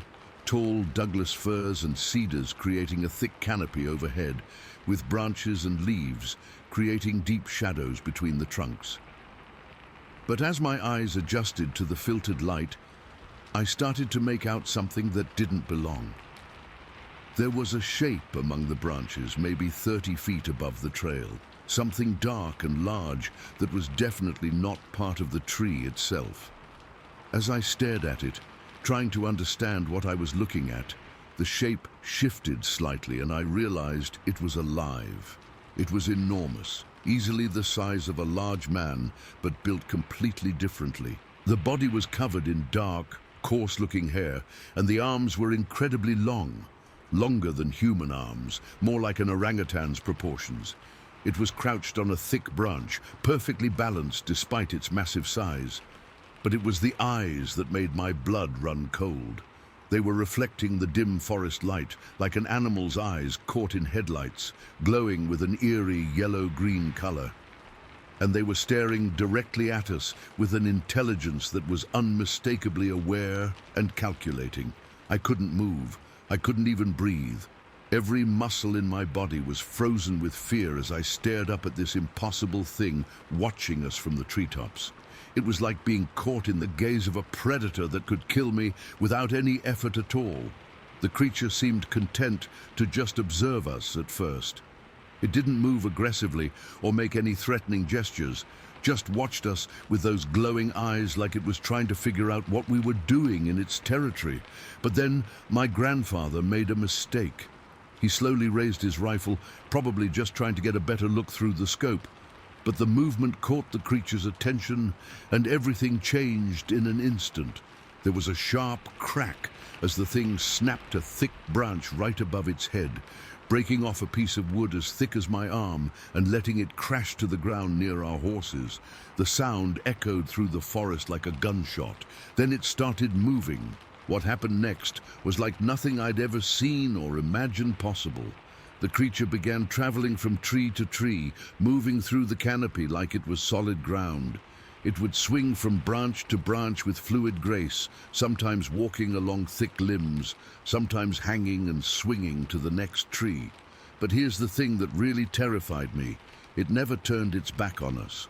As it moved through the trees, it kept its body positioned so it could watch us the entire time. Sometimes it would move sideways along a branch, sometimes backwards, but those glowing eyes never left us. It was like it was escorting us out of its territory while making sure we didn't try anything stupid. The whole display was clearly meant as a warning. It was showing us how easily it could move through terrain where we'd be helpless, how it could watch us from above without us ever knowing it was there. The message was crystal clear. Leave now and don't come back. My grandfather got the message loud and clear. He grabbed my horse's bridle and started leading us back down the trail, never taking his eyes off the creature in the trees above us. We moved slowly and deliberately, trying not to make any sudden movements that might be interpreted as aggressive. The thing followed us for maybe a quarter mile, always staying parallel to the trail, but up in the canopy where it had the advantage. I could hear branches creaking and swaying as it moved, catch glimpses of its dark bulk shifting between the leaves, feel the weight of its attention like a physical presence. Then, as suddenly as it had appeared, it was gone. One moment I could see it moving through the trees off to our left, and the next moment there was nothing. No sound, no movement, no sign that anything unusual had ever been there. It had simply melted back into the forest like it had never existed. We rode the rest of the way home in complete silence. My grandfather didn't say a word, didn't even look at me. He just kept his eyes on the trail ahead and his hand near his rifle, like he was expecting the creature to reappear at any moment. When we got back to the ranch, he took care of Belle's injuries while I unsaddled the other horses. The mare seemed calmer now that she was back in familiar territory, but she was still jumpy and nervous. Whatever had spooked her in the woods the night before had left her with psychological scars that lasted for weeks. That evening at dinner, my grandfather was unusually quiet. He barely touched his food and kept staring out the window toward the forest like he was lost in thought. My grandmother asked him several times if everything was okay, but he just nodded and said he was tired from the long day. After dinner, he asked me to step outside with him onto the front porch. We sat in the old wooden chairs he'd built years earlier, looking out over the pastures toward the dark line of trees in the distance. That's when he told me something I'll never forget. He said that what we'd seen in the woods was something most people would never believe, and that I should never tell anyone about it, not my parents, not my friends, not anyone. He said there were things in those mountains that were older and more intelligent than people realized, and that disturbing them would only lead to trouble. He made me promise to keep what we'd seen a secret, and I gave him my word. At 12 years old, I didn't fully understand what he was asking of me, but I knew it was important to him, so I agreed. But years later, I realized something that he probably hoped I wouldn't figure out. My grandfather never carried a rifle on routine searches around the property. When we were looking for lost cattle or checking fence lines, he always went unarmed. The fact that he'd brought his rifle that morning meant he'd expected to encounter something dangerous. He'd seen that creature before. Maybe not that specific individual, but something like it. He'd known there was a possibility we might run into one of them in those woods, and he'd come prepared. That realization changed how I understood the whole experience. My grandfather hadn't been surprised by what we'd encountered. He'd been expecting it. The way he'd handled the situation, The calm way he'd guided us away from the creature, the immediate decision to make me promise secrecy, all of it suggested this wasn't his first encounter with something like that. Over the years, I started paying attention to other stories from that part of Washington, loggers reporting strange sounds in the forest, hikers finding enormous footprints, campers describing encounters with large, hairy creatures that watched them from the trees. The pattern was always the same: brief sightings, usually from a distance, of something large and intelligent that seemed more interested in observing humans than harming them. But always with that underlying sense of being evaluated by something that could easily hurt you if it chose to. My grandfather died when I was in my early 20s, and I never got the chance to ask him about what we'd seen that day. But I think I understand now what he was trying to teach me. There are things in the wilderness that we don't fully understand, things that have learned to coexist with humans by staying hidden and avoiding direct contact. The creature we encountered could have easily hurt us if it had wanted to, but instead it chose to simply escort us out of its territory with a clear warning not to return. That mix of respect and terror, the feeling of being watched and evaluated by something vastly more powerful than yourself, that's what it means to cross into Bigfoot territory. And once you've experienced it, you never forget the lesson. The woods aren't empty, they never have been, and some of the things watching you from the shadows are older and smarter than you might want to believe. Story 9. I went to Olympic National Park with one very specific goal, and it wasn't to enjoy the scenery or go hiking like a normal tourist. I was there to capture audio evidence of something that most people think doesn't exist. I'd spent months researching Bigfoot hotspots, reading encounter reports, studying sound analysis from other researchers, and everything kept pointing me back to the same location, the Hoh Rainforest in Washington. This was back in late September 2018. I'd saved up vacation time and money for almost a year to make this trip happen. I wasn't some weekend warrior with a cheap digital recorder. I'd invested in professional-grade audio equipment, the kind of stuff that could pick up sounds from hundreds of yards away and filter out background noise.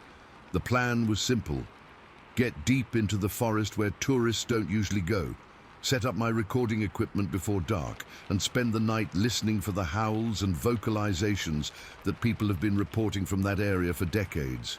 If Bigfoot was real and living in those woods, I was going to get proof. I'd read dozens of encounter reports from the Hoh Rainforest. Hikers talking about hearing strange howls at night. Campers describing the feeling of being watched. Researchers claiming to have recorded vocalizations that didn't match any known animal. The forest has this reputation among Bigfoot enthusiasts as one of the most active areas in the Pacific Northwest. I drove up from Portland on a Thursday, planning to spend 3 nights in the forest. The park rangers weren't thrilled about me camping so far off the main trails, but my permits were all in order, and I had enough experience to convince them I knew what I was doing. The hike to my chosen location took most of Friday. I'd picked a spot about 5 miles from the nearest marked trail, deep enough in the forest that I wouldn't be disturbed by other campers, but still accessible with my heavy equipment. The Hoh Rainforest is incredible. These massive trees that have been growing for hundreds of years, everything covered in thick moss, the whole place feeling ancient and otherworldly. But as I got deeper into the forest, I started noticing something that bothered me. It was too quiet. I mean, forests are supposed to be quiet compared to cities, but this was different. There should have been insects buzzing, birds calling, small animals rustling through the undergrowth. Instead, there was this heavy silence that felt almost oppressive. The forest seemed to muffle sound in a way that wasn't natural. Even my own footsteps on the trail sounded muted, like the moss and vegetation were absorbing everything. It reminded me of being in a recording studio with sound dampening panels on the walls. I set up camp in a small clearing next to a creek, maybe 50 yards from the main cluster of huge trees where I planned to place my recording equipment. The spot was perfect for what I needed, close enough to monitor my gear, but far enough away that my own movements wouldn't interfere with any recordings. By the time I had my tent set up and all my equipment positioned, it was getting close to sunset.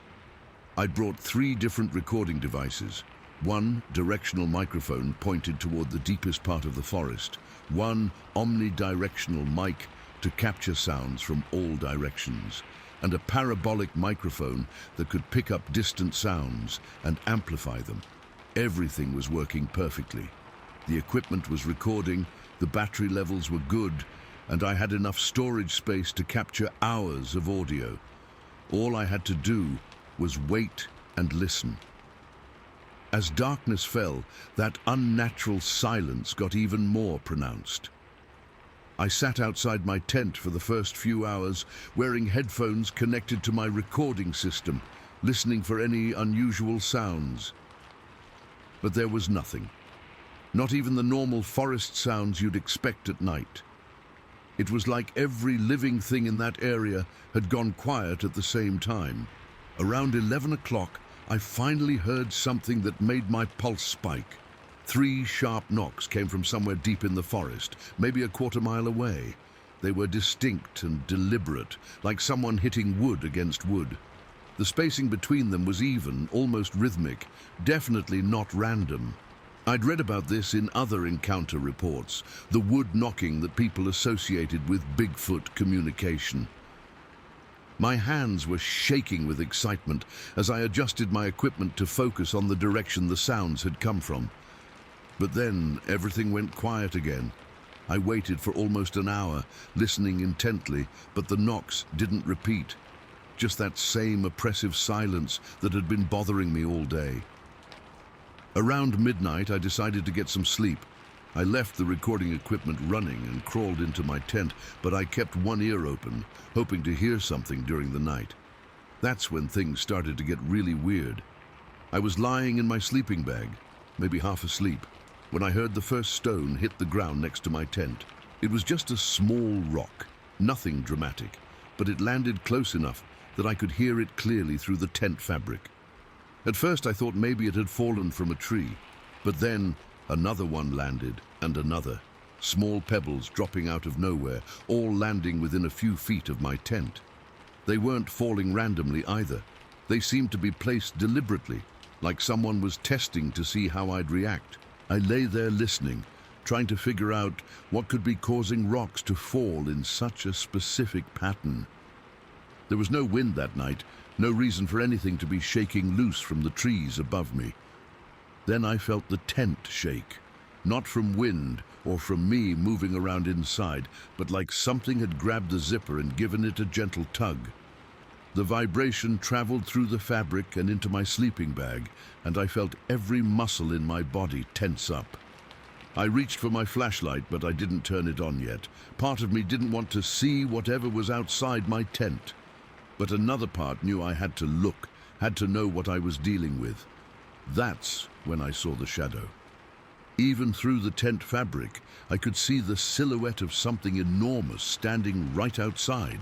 The shadow was backlit by the faint moonlight filtering through the forest canopy, and it was clearly the shape of something upright and massive. But what really terrified me was when it pressed its hand against the tent wall. The fabric stretched inward as 5 distinct fingers pressed against it, and I could see the perfect outline of a hand that was easily twice the size of mine. The shadow of that hand on the tent wall looked like something alive, the fingers moving slightly as whatever was outside adjusted its grip. This was my moment of pure terror. I was lying there in my sleeping bag, maybe 3 feet away from something that could tear through the tent fabric like tissue paper. I held my breath, gripped my flashlight, and waited for it to rip the tent open and drag me out. But it didn't. Instead, I heard heavy breathing. Not panting like an animal, but slow, deep breaths that sounded almost human, but way too powerful for any person. Each exhale seemed to shake the air around my tent. Then I heard footsteps. Whatever was out there started moving around my tent in a slow circle, always staying between me and the creek. The footsteps were deliberate and careful, like it was studying my campsite, trying to understand what I was doing there. I remembered reading advice from other researchers about Bigfoot encounters. Never make direct eye contact. Never run unless you're absolutely certain you can escape. Show that you're not a threat, but don't show weakness either. I forced myself to lower the flashlight and lie still. Every instinct I had was screaming at me to run, but I knew that running through unfamiliar forest in the dark was probably suicide. If this thing wanted to hurt me, it would have already done it. The circling continued for what felt like hours, but was probably only about 20 minutes. Sometimes the footsteps would stop right next to my tent, and I could hear that heavy breathing just inches away from my head. Other times it would move further away, but never far enough that I couldn't hear it. The worst part was the smell.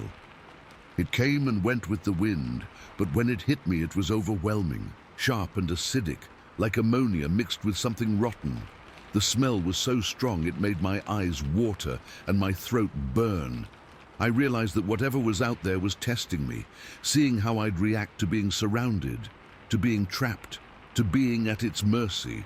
And somehow I managed to pass the test by doing nothing. Eventually, the footsteps moved away from my tent and toward the tree line. I could hear branches moving, leaves rustling, the sound of something large moving through the forest.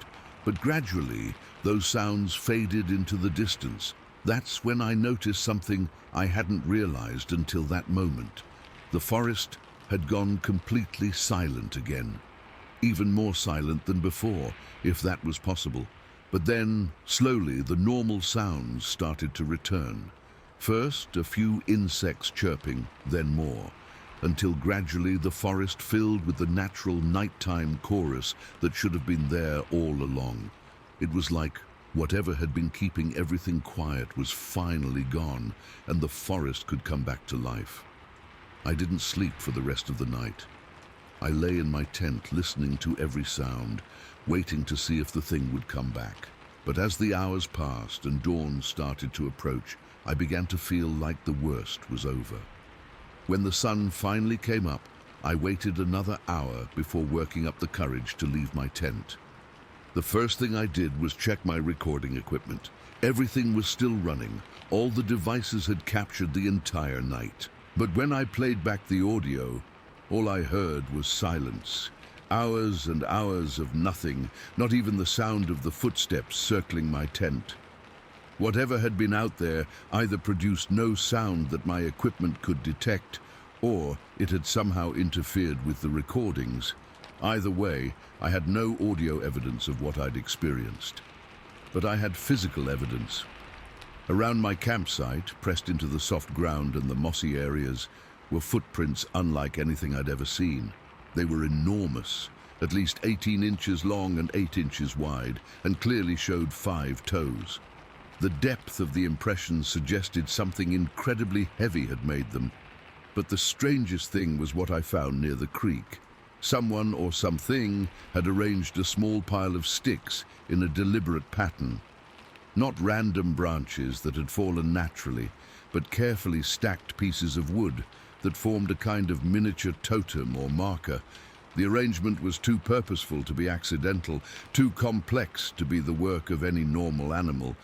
It looked almost like a signature, or maybe a warning, something to let me know that my presence had been noted and evaluated. I packed up my equipment as quickly as I could and hiked back to my car. The whole walk out, I felt like I was being watched, but I never saw any sign of the creature that had visited my campsite. When I got home and analyzed my recordings more carefully, I confirmed what I'd suspected. Hours of perfect silence, even during the time when I could hear footsteps and breathing right outside my tent. It was like the creature existed in some kind of acoustic dead zone that my equipment couldn't penetrate. I went to the whole rainforest looking for audio evidence of Bigfoot, and I came back with the most compelling evidence of all. Absolute silence, where there should have been sound, and the knowledge that I'd been measured and found acceptable by something that could have easily killed me. That night in the forest changed how I understand the relationship between humans and these creatures. They're not hiding from us because they're afraid.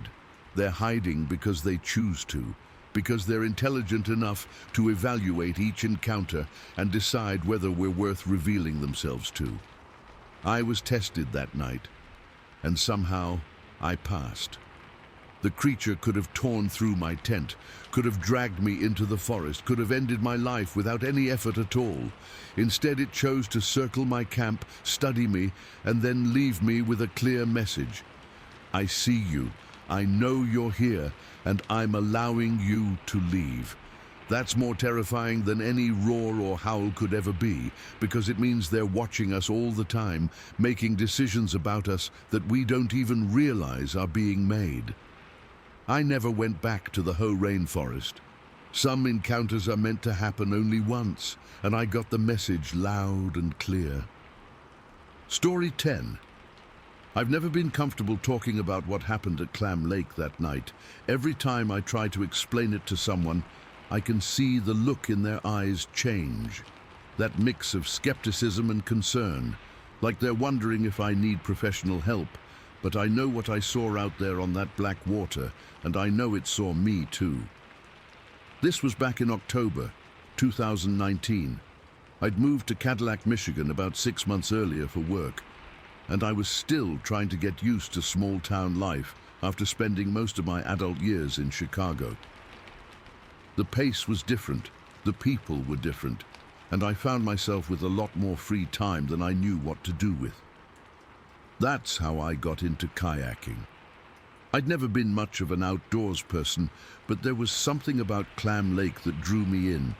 It's this perfect little lake right in town, maybe a mile long and half a mile wide, surrounded by houses and docks, but still wild enough to feel like you're getting away from civilization. I'd bought a used kayak from a guy who was moving out of state, nothing fancy but solid and stable enough for a beginner.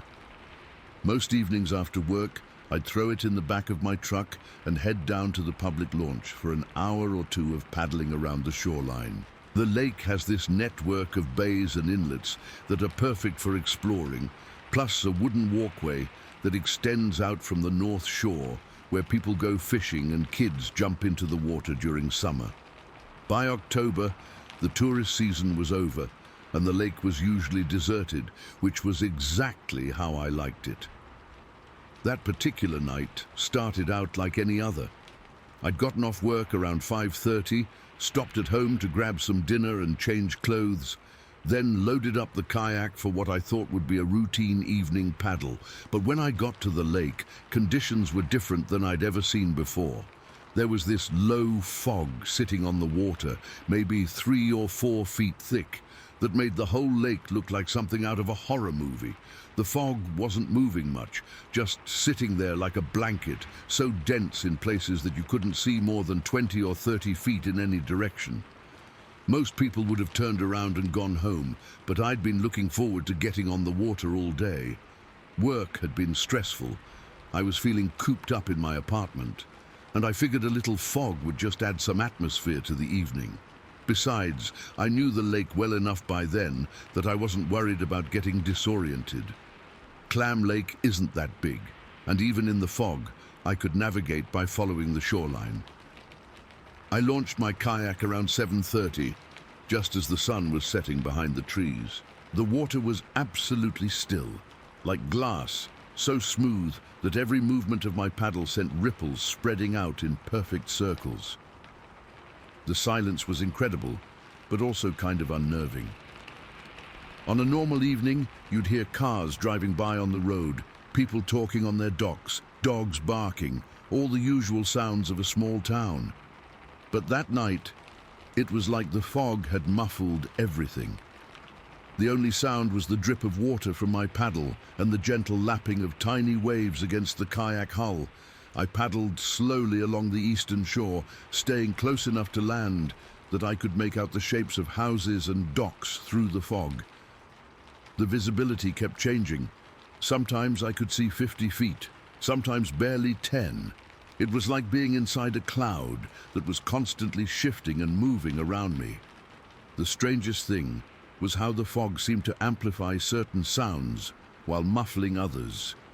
Every time I dipped my paddle in the water, the sound seemed incredibly loud, like I was announcing my presence to the entire lake. But sounds from the shore, things that should have been much closer and louder, were completely muted. I'd been paddling for maybe 20 minutes, working my way around toward the north shore where the wooden walkway was, when I heard the first unusual sound. It came from somewhere across the lake, maybe from the opposite shore, though with the fog, it was hard to tell exactly where. At first, I thought it was a bird of some kind, a laugh-like call that had a metallic, harsh quality to it. But as I listened more carefully, I realized it wasn't quite right for any bird I'd ever heard. The sound was too deliberate, too controlled. It reminded me more of someone laughing, but with a raspy, grating quality that made the hair on my neck stand up. I stopped paddling and let the kayak drift, listening for the sound to repeat. The lake was so still that I could hear my own heartbeat, but the strange call didn't come again. That's when I made my first mistake. I turned on my headlamp to try to see better through the fog. The light didn't help much. It just reflected off the water vapor and created this weird glowing halo around me that actually made the visibility worse. But it also did something I hadn't thought about. It announced my exact location to anything else that might be out there on the lake. I realized the mistake immediately and switched the light off, but it was too late. Whatever had made that metallic laughing sound now knew exactly where I was. I sat there in the darkness, feeling exposed and vulnerable, when the fog started to shift. Not from wind, there wasn't any wind that night, but like something was moving through it, displacing the water vapor as it went. That's when I saw the silhouette on the wooden walkway. It was maybe 100 yards away, just visible through a gap in the fog that had opened up like a window. At first I thought it was a person, someone out fishing or just enjoying the evening, despite the strange conditions. But as I watched, I realized the proportions were all wrong. The figure was too tall, maybe 7 feet, and too narrow through the body. It was standing upright on 2 legs, but there was something animal about the way it held itself. The head was wrong too, elongated, with pointed ears that stuck up like a German shepherd's but much larger. What really caught my attention were the arms. They hung down way too far, past where a human's arms would end, and they seemed too long and thin for the body. Even at that distance, through the shifting fog, I could tell this wasn't a person. The thing was moving along the wooden walkway, but not like it was walking normally. Its steps were too light, too careful, like it was trying not to make any noise on the wooden planks. For something that size, it should have been making plenty of noise, but I couldn't hear any footsteps at all. I lowered my profile in the kayak, hunching down, so just my eyes were above the sides. Every instinct I had was telling me to get out of there, to paddle back to shore as fast as I could, and get the hell away from whatever that thing was. But I was also fascinated. This was something I'd never seen before, something that shouldn't exist, and part of me needed to understand what I was looking at. The creature continued moving along the walkway for maybe 30 seconds, then stopped at the end, where the platform extends furthest out into the water. Even through the fog, I could see it standing there perfectly still, like it was listening for something. That's when a spotlight from a distant pier swept across the lake. Someone else was out there, maybe a late-night fisherman with a big spotlight trying to see through the fog. The beam cut through the water vapor like a knife, and for just a few seconds, it illuminated the creature on the walkway with perfect clarity. What I saw in that moment of bright light still gives me nightmares. It wasn't human. It wasn't quite animal either. The body was covered in dark fur, thick and coarse-looking. The arms were incredibly long and ended not in paws but in hands. Actual hands with long, thin fingers that looked disturbingly human-like. The head was the most unsettling part. It was definitely canine, shaped like a dog's or wolf's head, but scaled up to an impossible size. The snout was long and narrow, the ears tall and pointed, and even from that distance, I could see intelligence in its eyes. But then the spotlight moved on, and the creature was hidden in fog again. That's when it turned toward me. I don't know how it knew where I was. I'd been sitting perfectly still, hadn't made any sound since turning off my headlamp. But somehow it had located me in the darkness, and now it was facing directly toward my kayak. The fog shifted again, and I caught another glimpse of the thing. Its head was tilted upward, nose pointed in my direction, and it was breathing deeply. Not panting like a dog, but deliberate, controlled inhalations, like it was trying to catch my scent. The sound of its breathing carried across the water clear as day, deep, powerful breaths that seemed to go on forever. It was definitely trying to smell me, to identify what I was and where exactly I was located. That was my moment of absolute terror. This thing knew I was out there, it was actively hunting me, and I was trapped in the middle of a lake with nowhere to hide. I wanted to paddle like hell for shore, but I knew that would just attract more attention. Instead, I forced myself to stay low and let the kayak drift with whatever current there was. I didn't dare use my paddle. The sound would give away my exact position. The creature stood on the walkway for what felt like hours, but was probably only a few minutes, continuing to sample the air. I could hear those deep, deliberate breaths echoing across the water, and I knew it was getting a good reading on my scent. Then it did something that made my blood run cold. It stepped down off the walkway and into the water. The splash was surprisingly quiet for something that size, but I could hear it wading out into the lake. Through the fog, I caught glimpses of it moving through the shallows, the water coming up to about its knees. When it got to deeper water, it stopped and crouched down. I watched in horror as it extended one of those long, thin hands and touched the surface of the lake with its fingertips. That's when it made a sound I'll never forget. It was a sharp clicking noise, like someone snapping their fingers, but much louder and more resonant. The sound carried across the water and seemed to bounce off every surface, the far shore, the docks, the bottom of the lake itself.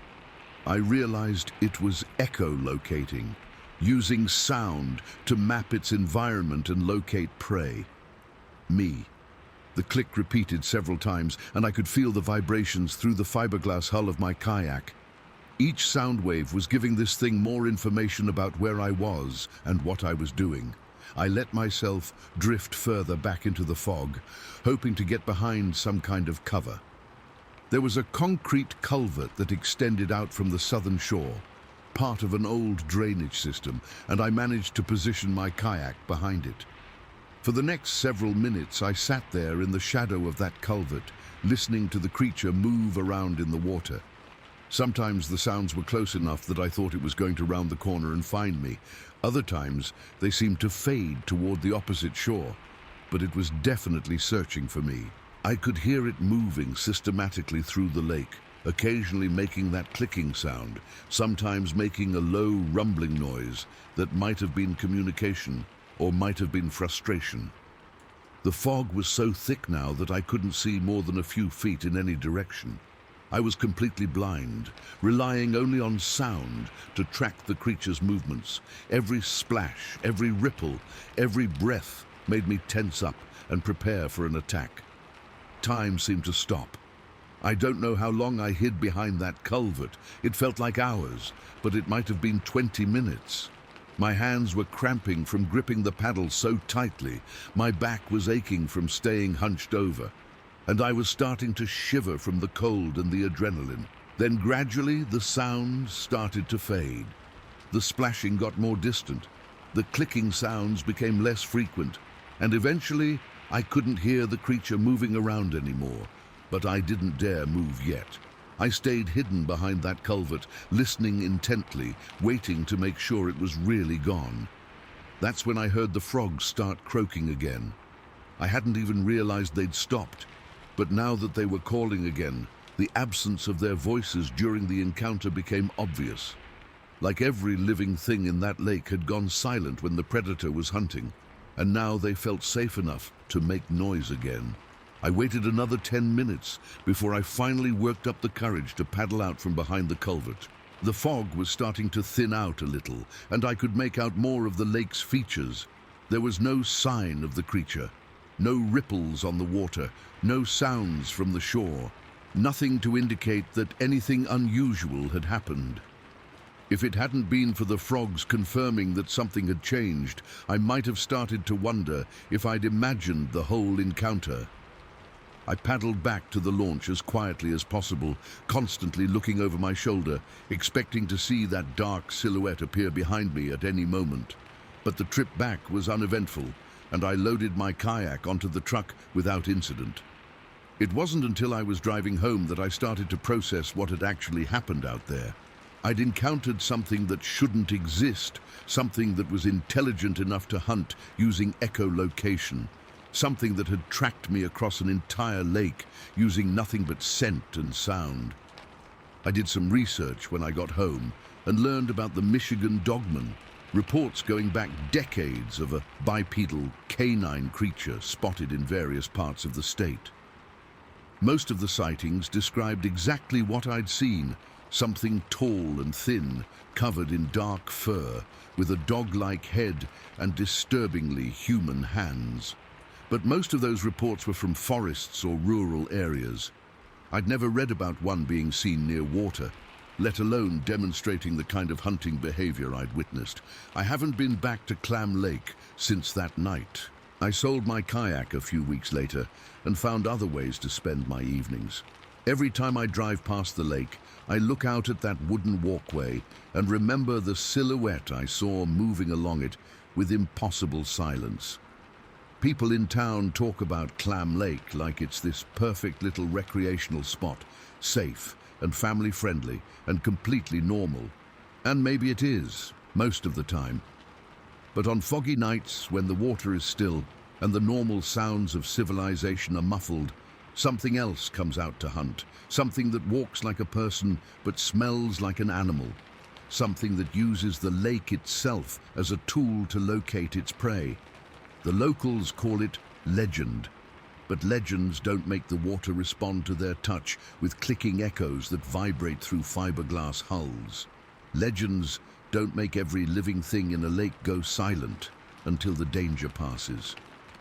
What I encountered that night was real, intelligent, and perfectly adapted to hunting in an environment where humans feel safe and comfortable. And that's the most terrifying part of all. Story 11. I should have turned around the moment I felt that wrongness in the air, but I was too stubborn and too focused on getting the perfect shot to listen to what my gut was trying to tell me.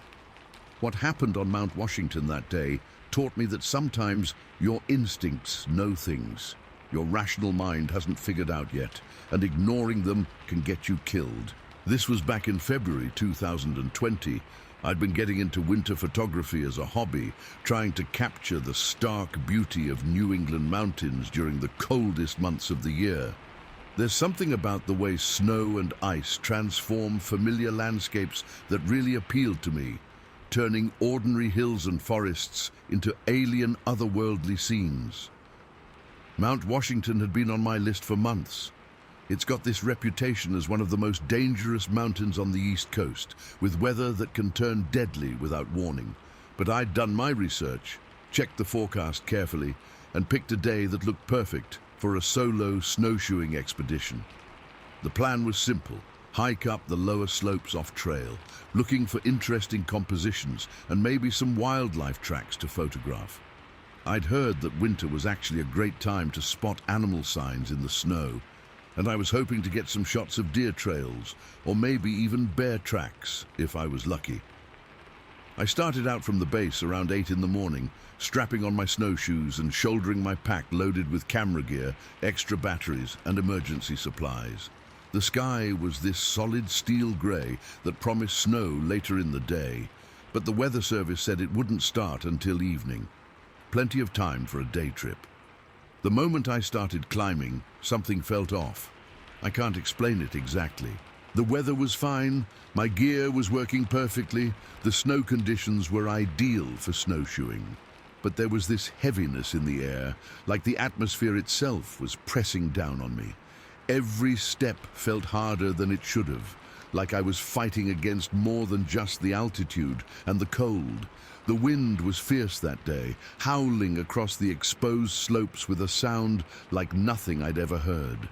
It wasn't just loud, it was so constant and overwhelming that it seemed to cancel out every other sound. No birds calling, no branches creaking, no small animals rustling through the underbrush. Just that endless, deafening wind that made the mountain feel completely dead. I'd been hiking for about an hour when I first noticed the lack of tracks.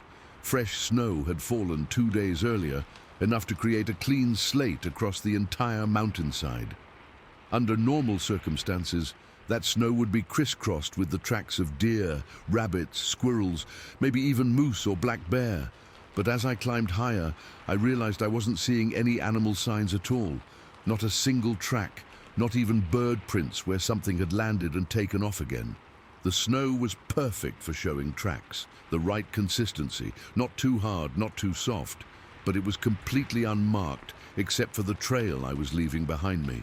That should have been my first real warning. Animals have instincts about danger that humans have mostly lost.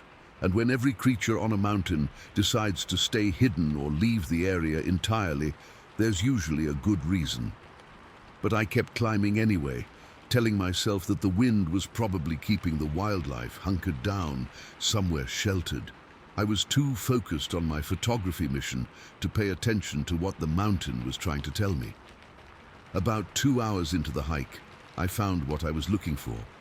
There was a wide trail cutting across the slope, maybe 50 yards ahead of me, disappearing into a ravine filled with dense fir trees. At first, I thought it might be an old logging road, or maybe a summer hiking trail that was buried under snow. But as I got closer, I realized it was something else entirely. The trail was too wide to be human-made, at least 15 feet across, and it had been carved through the snow with incredible force. Trees that should have been obstacles had been pushed aside or broken off completely. The snow on either side was piled up like it had been plowed by something massive, moving through the forest. This was exactly the kind of unusual feature I'd been hoping to find and photograph. I followed the trail toward the ravine, looking for the best angle to capture the scale and mystery of whatever had created this path through the wilderness. That's when I saw the footprint. It was pressed into the packed snow at the edge of the trail, and even from a distance, I could tell it was enormous. At least 18 inches long and maybe 8 inches wide, with clear impressions of 5 toes. The depth of the print suggested something incredibly heavy had made it.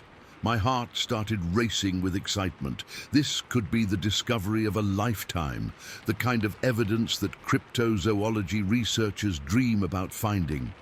I approached the print carefully, pulling out my camera and adjusting the settings for the lighting conditions. But as I got closer to the ravine, I started noticing other things that made me uneasy.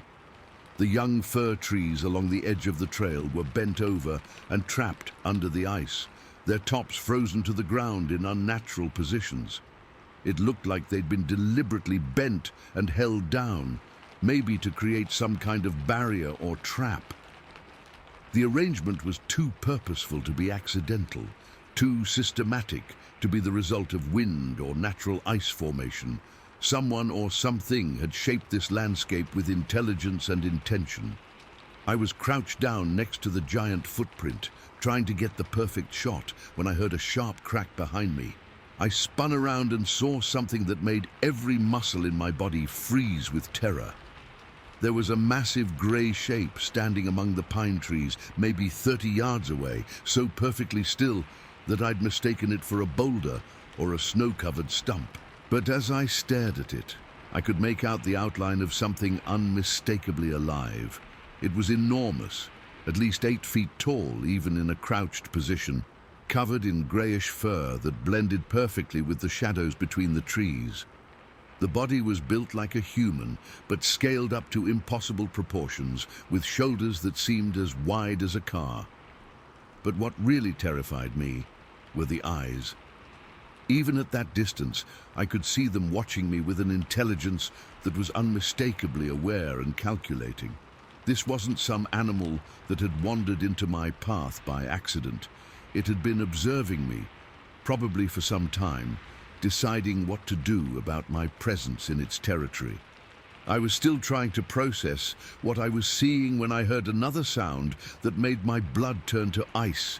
It came from behind me, back toward the trail I'd been following, a deep, resonant, whooping sound that seemed to vibrate through the ground and up into my bones. It was answered immediately by a similar call from the direction of the creature in front of me. There were 2 of them. I was surrounded. The realization hit me like a physical blow. I was alone on a mountain, miles from the nearest road, with no way to call for help. And I was trapped between 2 creatures that could easily kill me without any effort at all. Every instinct I had was screaming at me to run, but I forced myself to stay calm and think. Running would just trigger a chase response, and I was sure these things could move through snow much faster than I could on snowshoes. Instead, I turned my body sideways, trying to keep both creatures in my peripheral vision without making direct eye contact with either one. I'd read somewhere that direct eye contact could be interpreted as a challenge or threat by wild animals. I kept my head down and started backing away from the ravine, moving as slowly and deliberately as possible. Every few steps, I'd plant my trekking poles carefully in the snow, trying to maintain a steady rhythm that wouldn't startle either creature. The wind was still howling across the mountain, and I used it to my advantage, letting it carry my scent away from the creatures and toward the ridge above us. If they were relying on smell to track me, the wind might buy me some time to get away. Behind me, I could hear the first creature moving through the snow, following me but staying at a distance. The sound of its footsteps was almost silent, just the occasional crunch of snow or crack of a frozen branch. For something that size, it moved with incredible stealth. The second creature, the one that had been behind me originally, seemed to be paralleling my retreat, staying in the tree line, but keeping pace with my movements. I could catch glimpses of grey fur moving between the trunks, always just at the edge of my vision. I focused on landmarks as I retreated. A distinctive rock formation, a dead tree with a broken top, anything that would help me navigate back down the mountain. My mind was cataloguing every cairn and trail marker buried under the snow, creating a mental map that might save my life. The retreat felt like it took forever. Each step was carefully calculated, each placement of my snowshoes deliberate and quiet. I was moving like my life depended on it, because I was pretty sure it did. But gradually, the sounds of the creatures following me began to fade. The crunching footsteps became less frequent. The glimpses of grey fur between the trees disappeared. Either they'd decided I wasn't worth pursuing, or they'd marked the boundaries of their territory and were content to escort me out. When I finally reached the tree line and started down the more open slope below, it was like stepping into a different world. Color came flooding back into my vision, the blue shadows on the snow, the green of pine needles, the grey-brown of bare, deciduous trees. A crow appeared from nowhere and flew overhead, its harsh call breaking the unnatural silence that had dominated the upper slopes. The wind was still fierce, but now it felt normal instead of oppressive. The mountain came back to life around me, and I realized how dead and empty it had felt up in that grey, windswept zone where I'd encountered the creatures. I didn't stop moving until I reached my car at the base of the mountain. Even then, I kept looking back over my shoulder, half expecting to see those grey shapes following me down through the trees. The drive home was a blur of adrenaline and disbelief. I kept replaying the encounter in my mind, trying to convince myself that I hadn't just imagined the whole thing. But I knew better. I'd seen them clearly, heard their calls, felt their presence like a weight in the air around me. When I got home and downloaded my camera's memory card, I realized I'd never gotten the shot of the giant footprint. In my terror at being surrounded, I'd completely forgotten about photography. The only images on the card were from earlier in the hike, before I'd found the trail and the print.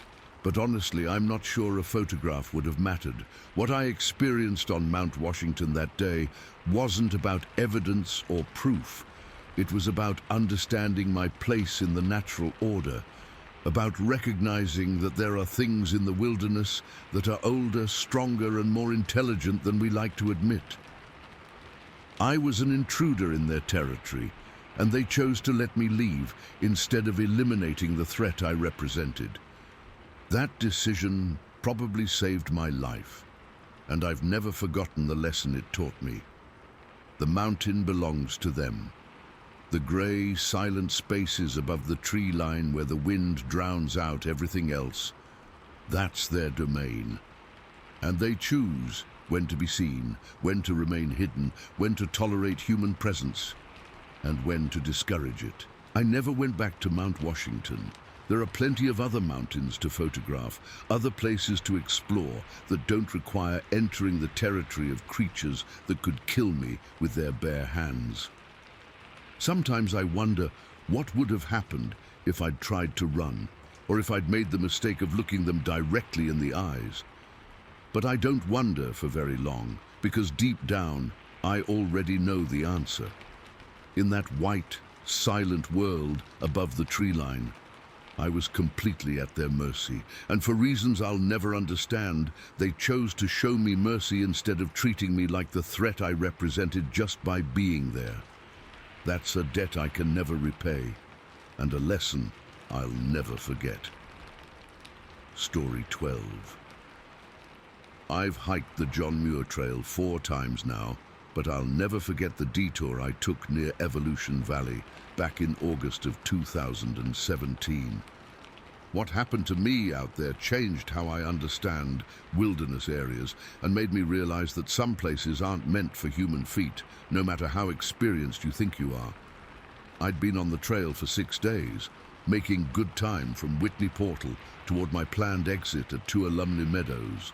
The weather had been perfect, my gear was working flawlessly, and I was feeling confident about tackling one of the most challenging long-distance hikes in the country. But by day 6, I was getting frustrated with the crowds. The John Muir Trail has this reputation as a pristine wilderness experience, and in many ways it lives up to that reputation. But it's also incredibly popular, especially during peak season, and I was constantly running into other hikers, camping near other tents, waiting in line for water sources. I'm not antisocial, but I'd come out there for solitude and a genuine wilderness experience. Instead, I felt like I was on some kind of outdoor conveyor belt, following the same route as dozens of other people and seeing the same sights they were seeing. So when I reached the area near Evolution Valley, I decided to take a detour. I'd studied the topographic maps extensively before starting the trip, and I knew there were granite formations and unnamed valleys off the main trail that would give me the isolation I was looking for. The detour would add maybe a day to my hike, but it would get me away from the crowds and into country that most people never see. The route I chose led away from the main trail and up a series of granite slabs toward a small valley that wasn't marked on most maps. It looked challenging, but doable for someone with my experience level, and the landscape promised to be spectacular. The first few hours of hiking off trail were everything I'd hoped for. The granite formations were incredible, carved by glaciers into these flowing organic shapes that looked almost alive. The views were spectacular, and best of all, I didn't see another human being or even signs of human passage. But as I got deeper into this unnamed valley, I started to notice something that made me uncomfortable. The silence was wrong. I don't mean it was too quiet.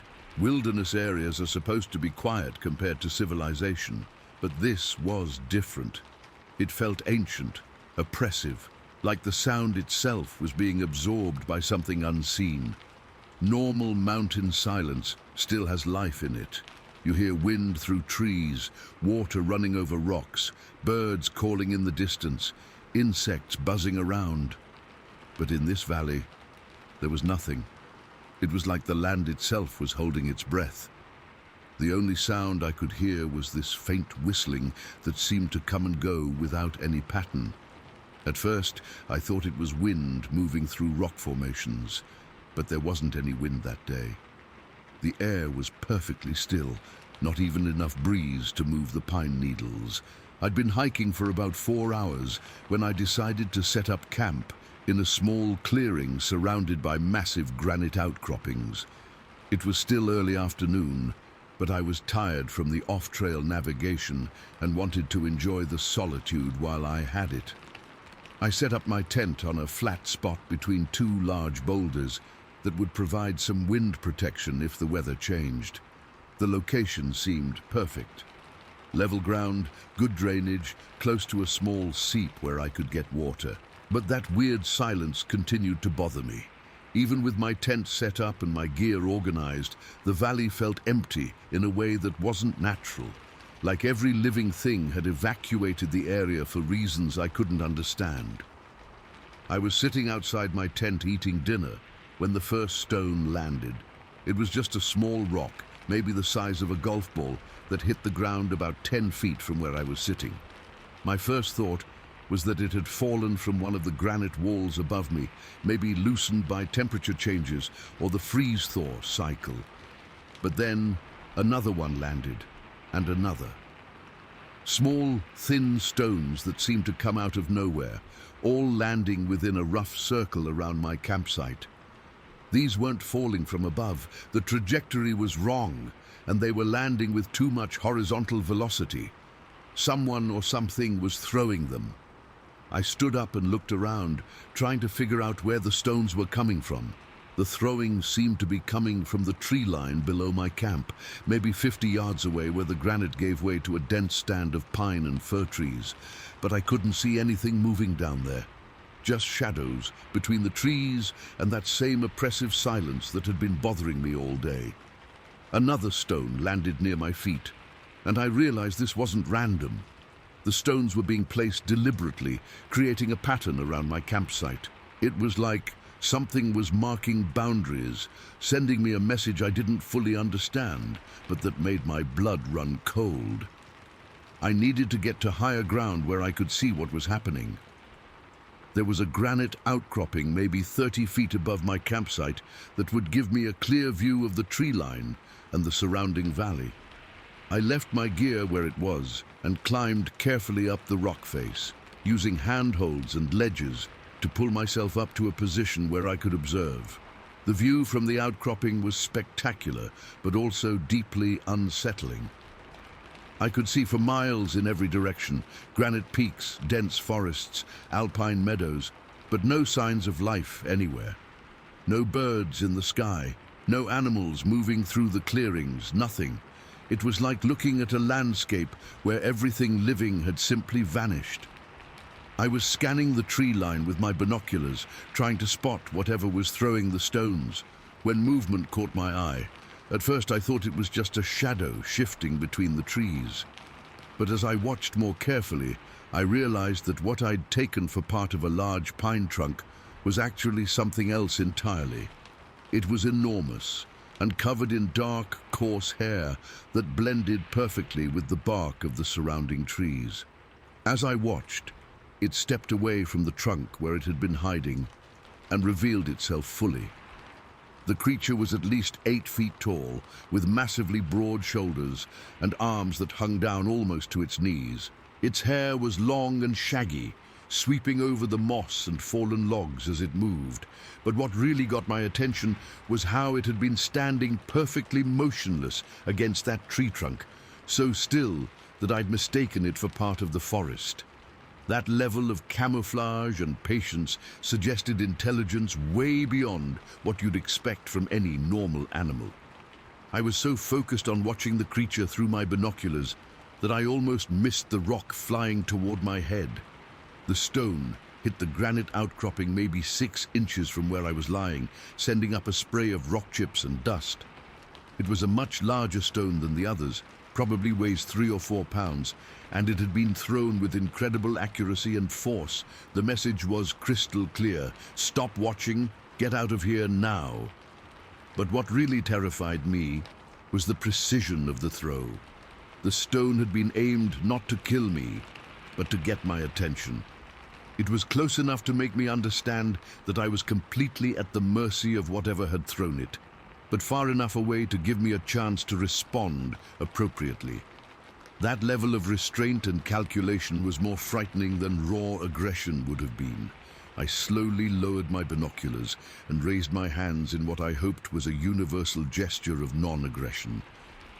Then I began the careful climb back down to my campsite, moving as deliberately and non-threateningly as possible. My heart was pounding so hard I could hear it in my ears, but I forced myself to pack up methodically. I rolled up my sleeping bag, collapsed my tent, organized my gear, all while trying to show through my body language that I was leaving voluntarily and didn't pose a threat. The whole time, I could feel the weight of being watched.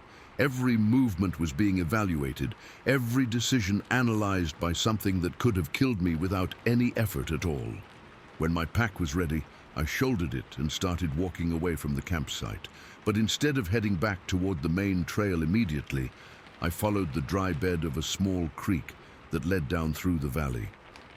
I wanted to make noise as I walked, to signal my departure clearly, so I deliberately stepped on loose stones in the stream bed, letting them crack and clatter under my boots. The sound echoed off the granite walls, announcing my retreat to anything that might be listening. That's when I heard the response from the forest. It was a series of rapid clicking sounds, like someone snapping their tongue against the roof of their mouth. The clicks came in quick bursts, almost like Morse code, and they seemed to be coming from multiple locations in the tree line.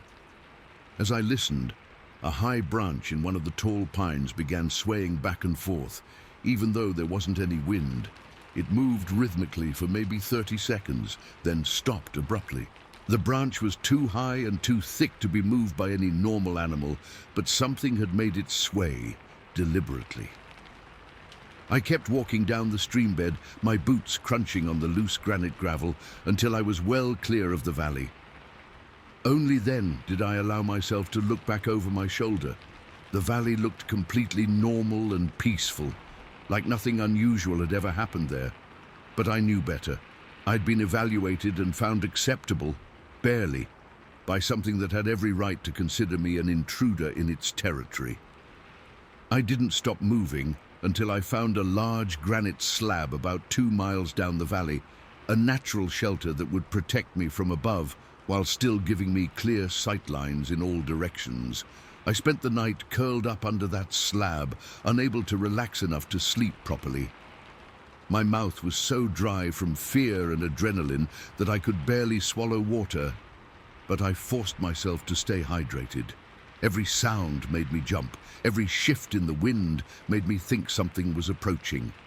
I lay there listening to the normal nighttime sounds of the mountains, owls calling, small animals moving through the brush, and marveling at how alive the forest sounded compared to that dead silence in the valley above. When morning came, mist was rising from the meadows below me, and everything looked peaceful and normal. I packed up my minimal camp and started hiking back toward the main trail, eager to rejoin civilization and put some distance between myself and that valley. But as I was leaving, I noticed something that made my blood run cold all over again. At the edge of the clearing where I'd camped, someone or something had woven branches together to create a deliberate arch. It wasn't random debris or natural arrangement. The branches were carefully selected and positioned to form a clear boundary marker. It was like a sign marking the edge of a territory, a warning to anyone who might be thinking about entering that valley uninvited. I took one photo of the branch arch with my phone, then got the hell out of there as fast as my legs could carry me. When I reached the main John Muir Trail later that morning, the sight of other hikers was the most beautiful thing I'd ever seen. Normal people doing normal things, blissfully unaware that there are places in the wilderness where human feet aren't welcome. I finished the rest of my hike without incident, but I couldn't stop thinking about what had happened in that valley. The intelligence I'd witnessed, the restraint, the clear communication through stone throwing and branch weaving, it all pointed to something far more sophisticated than any known animal. When I got home, I researched the area extensively and found scattered reports from other hikers who'd had unusual experiences in the granite country around Evolution Valley. Stones thrown at camps, strange sounds, the feeling of being watched by something unseen. But most people who'd encountered whatever lives in those unnamed valleys had been smart enough to leave immediately, just like I had. The John Muir Trail is an incredible experience, and I'd recommend it to any serious hiker. But there are detours off that trail that lead to places where the rules are different, where ancient things still live according to their own laws. Some paths speak with stones instead of words, and when they tell you to leave, the smart thing to do is listen. I learned that lesson in a valley that doesn't have a name on any map, and I've never forgotten it. There are trails for human feet, and there are trails for things that were walking these mountains long before humans ever existed. The trick is knowing which is which before you find out the hard way. Story 13. I've driven those logging roads around Round Mountain hundreds of times. But what happened to me on that evening in late September 2021 made me realize that some shortcuts aren't worth taking, no matter how much time they save you. I'd been working construction up in that area for about 3 years, and I knew all the back roads and fire trails like the back of my hand. Round Mountain is this little community in Northern California, mostly ranch land and forest, where everyone knows everyone, and you can drive for miles without seeing another vehicle. That particular evening, I'd finished up a job site early and decided to swing by one of my favorite fishing spots before heading home. It was this small pond about 15 miles off the main highway, accessible only by a series of increasingly rough dirt roads that wound through dense forest. The pond wasn't much to look at, maybe 50 yards across, surrounded by Douglas firs and manzanita bushes. But it was stocked with trout, and hardly anyone else knew about it. I'd been going there for years. Whenever I needed to clear my head after a long week of work, I got there around 4 in the afternoon and spent a couple of hours casting from the bank, not catching much, but enjoying the peace and quiet. The forest around the pond was thick with that resinous smell you get from pine sap and dry vegetation, and the air was so still that every sound seemed amplified. By 6:30, the sun was starting to get low, and I knew I needed to head home. My wife was expecting me for dinner, and the logging road I'd used to get to the pond wasn't the kind of route you wanted to navigate in the dark. I loaded my fishing gear into the back of my pickup, a Ford F-250 with a lifted suspension that I'd bought specifically for getting into places like this, and started back down the dirt road toward the main highway. The drive out started normally enough. The road was rough but familiar, winding through stands of pine and oak trees that were starting to show their fall colors. I had the windows down, enjoying the cool evening air and the smell of the forest. But about 10 minutes into the drive, I started to notice something that bothered me. The forest was too quiet. I'd been coming to this area for years, and I knew the normal sounds you'd expect at that time of day. Birds settling down for the night, squirrels chattering in the trees, maybe the distant sound of a creek running over rocks. But that evening, everything was completely silent. It was the kind of silence that makes you uneasy without really knowing why. Like every living thing in the forest had suddenly gone into hiding. I was thinking about this when I heard the first sound that made my blood run cold. 3 sharp knocks came from the slope above the road, maybe 50 yards up the hillside. They were distinct and deliberate, like someone hitting wood against wood with a heavy piece of timber. The spacing between the knocks was even, almost rhythmic. Definitely not the sound of a woodpecker or a branch falling or anything else you'd normally hear in the forest. Before I could really process what I'd heard, the sound was answered from the other side of the road. 2 knocks this time, coming from the dense forest on my right side. Same timber-on-timber sound, same deliberate spacing. It was like listening to a conversation in some kind of code. Something on one side of the road communicating with something on the other side, with me and my truck right in the middle of their exchange. Every instinct I had was telling me to get out of there as fast as possible. I pressed down on the accelerator, feeling the big V8 engine respond as I picked up speed on the rough dirt road.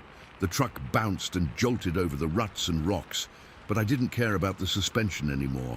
I just wanted to put as much distance as possible between me and whatever was having that conversation in the forest around me.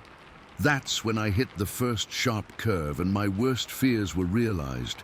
Something burst out of the trees on my left side and started running alongside the truck bed. At first I thought it was a dog, maybe a stray that had been spooked by the engine noise.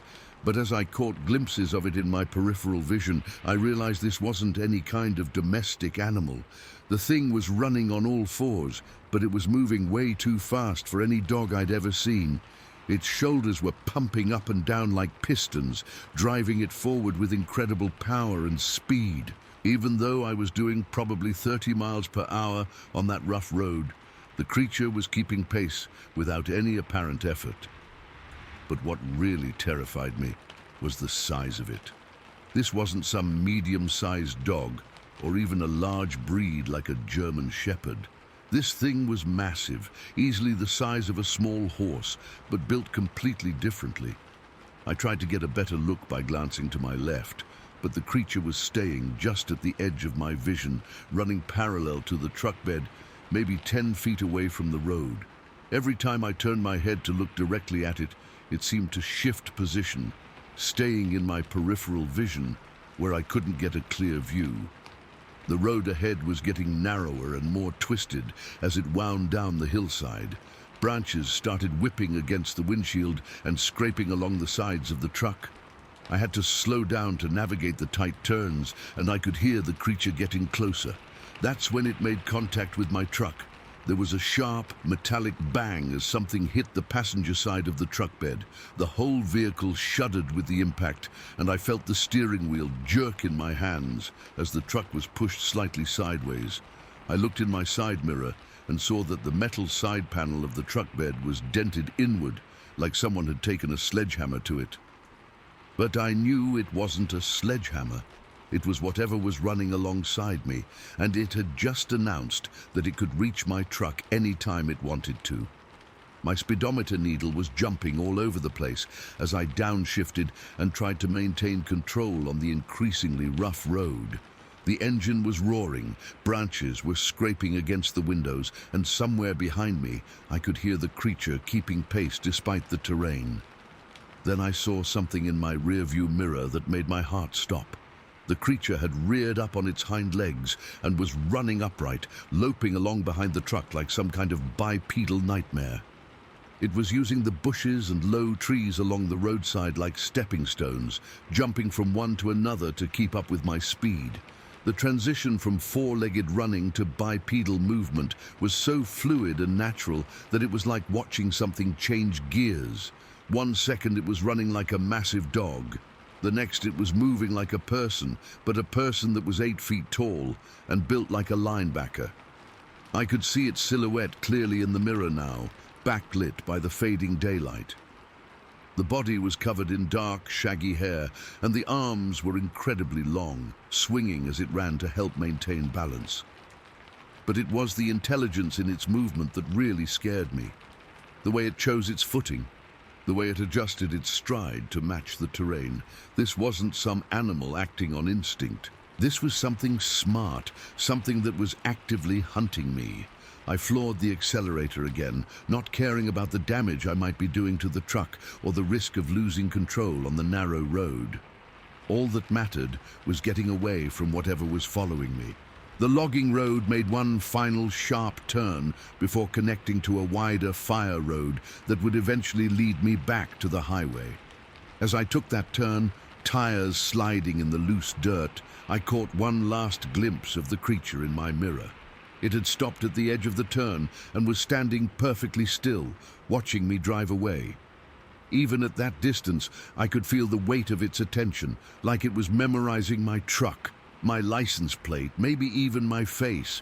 Then the trees closed in around the road, and I lost sight of it completely. I didn't slow down until I saw the gate to the main ranch road ahead of me.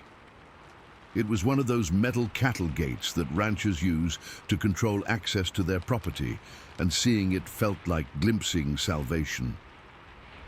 I pulled up next to the gate and turned off the engine, my hands shaking so badly I could barely work the keys.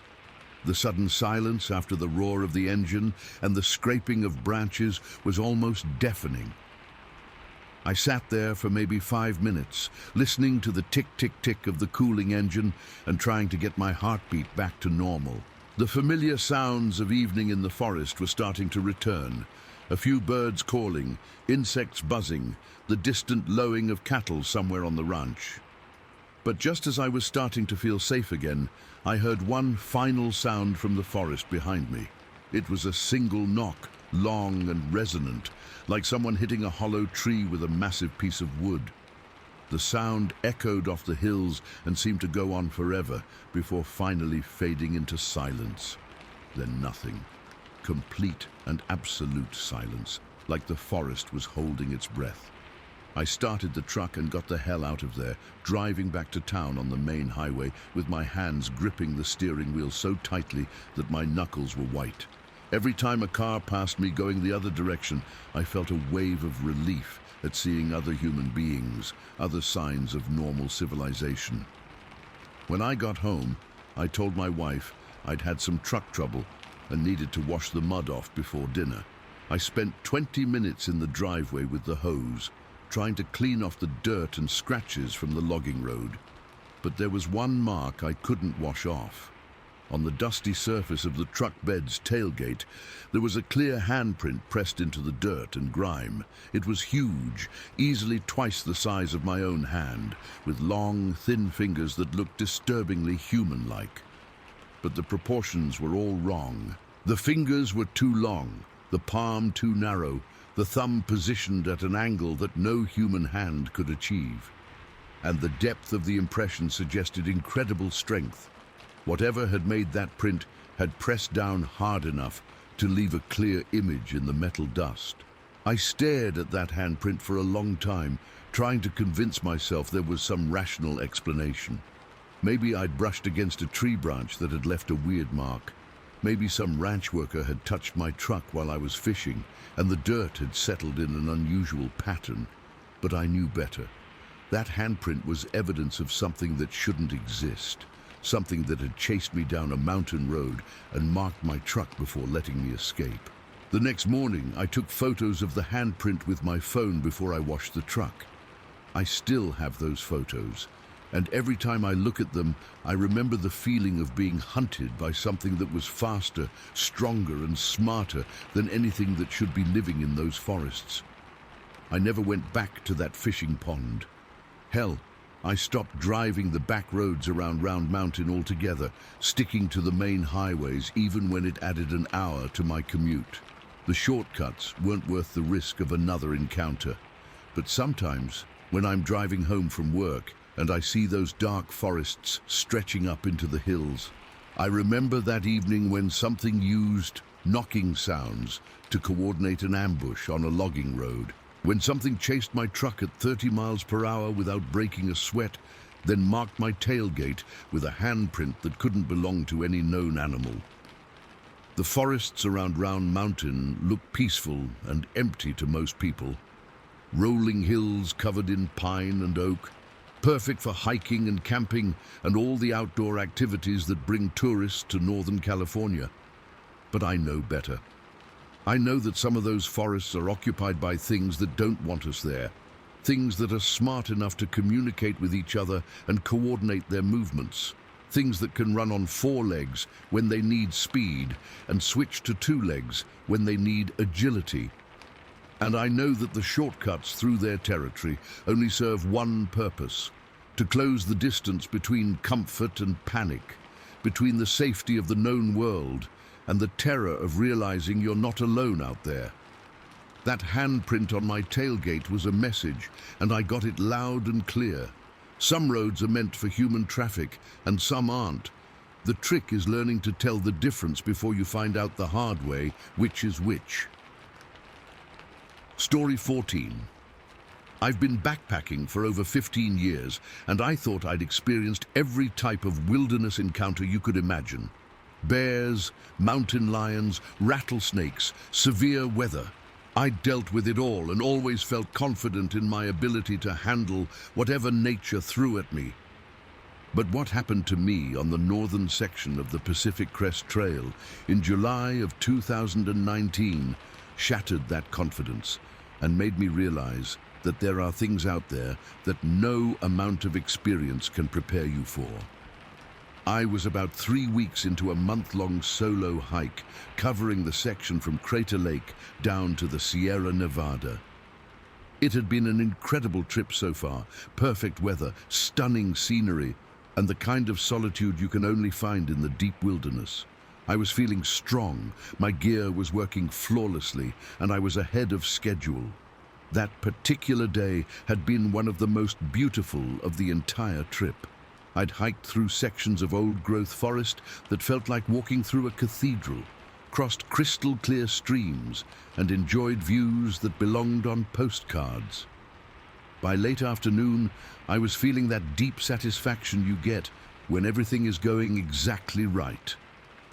I'd been looking for a campsite for about an hour when I found what seemed like the perfect spot. It was a small inlet along a river that was so still and clear it looked like a mirror reflecting the trees and sky. The water was maybe 20 feet across at its widest point, creating this peaceful little cove that was protected from the wind. The site itself couldn't have been better.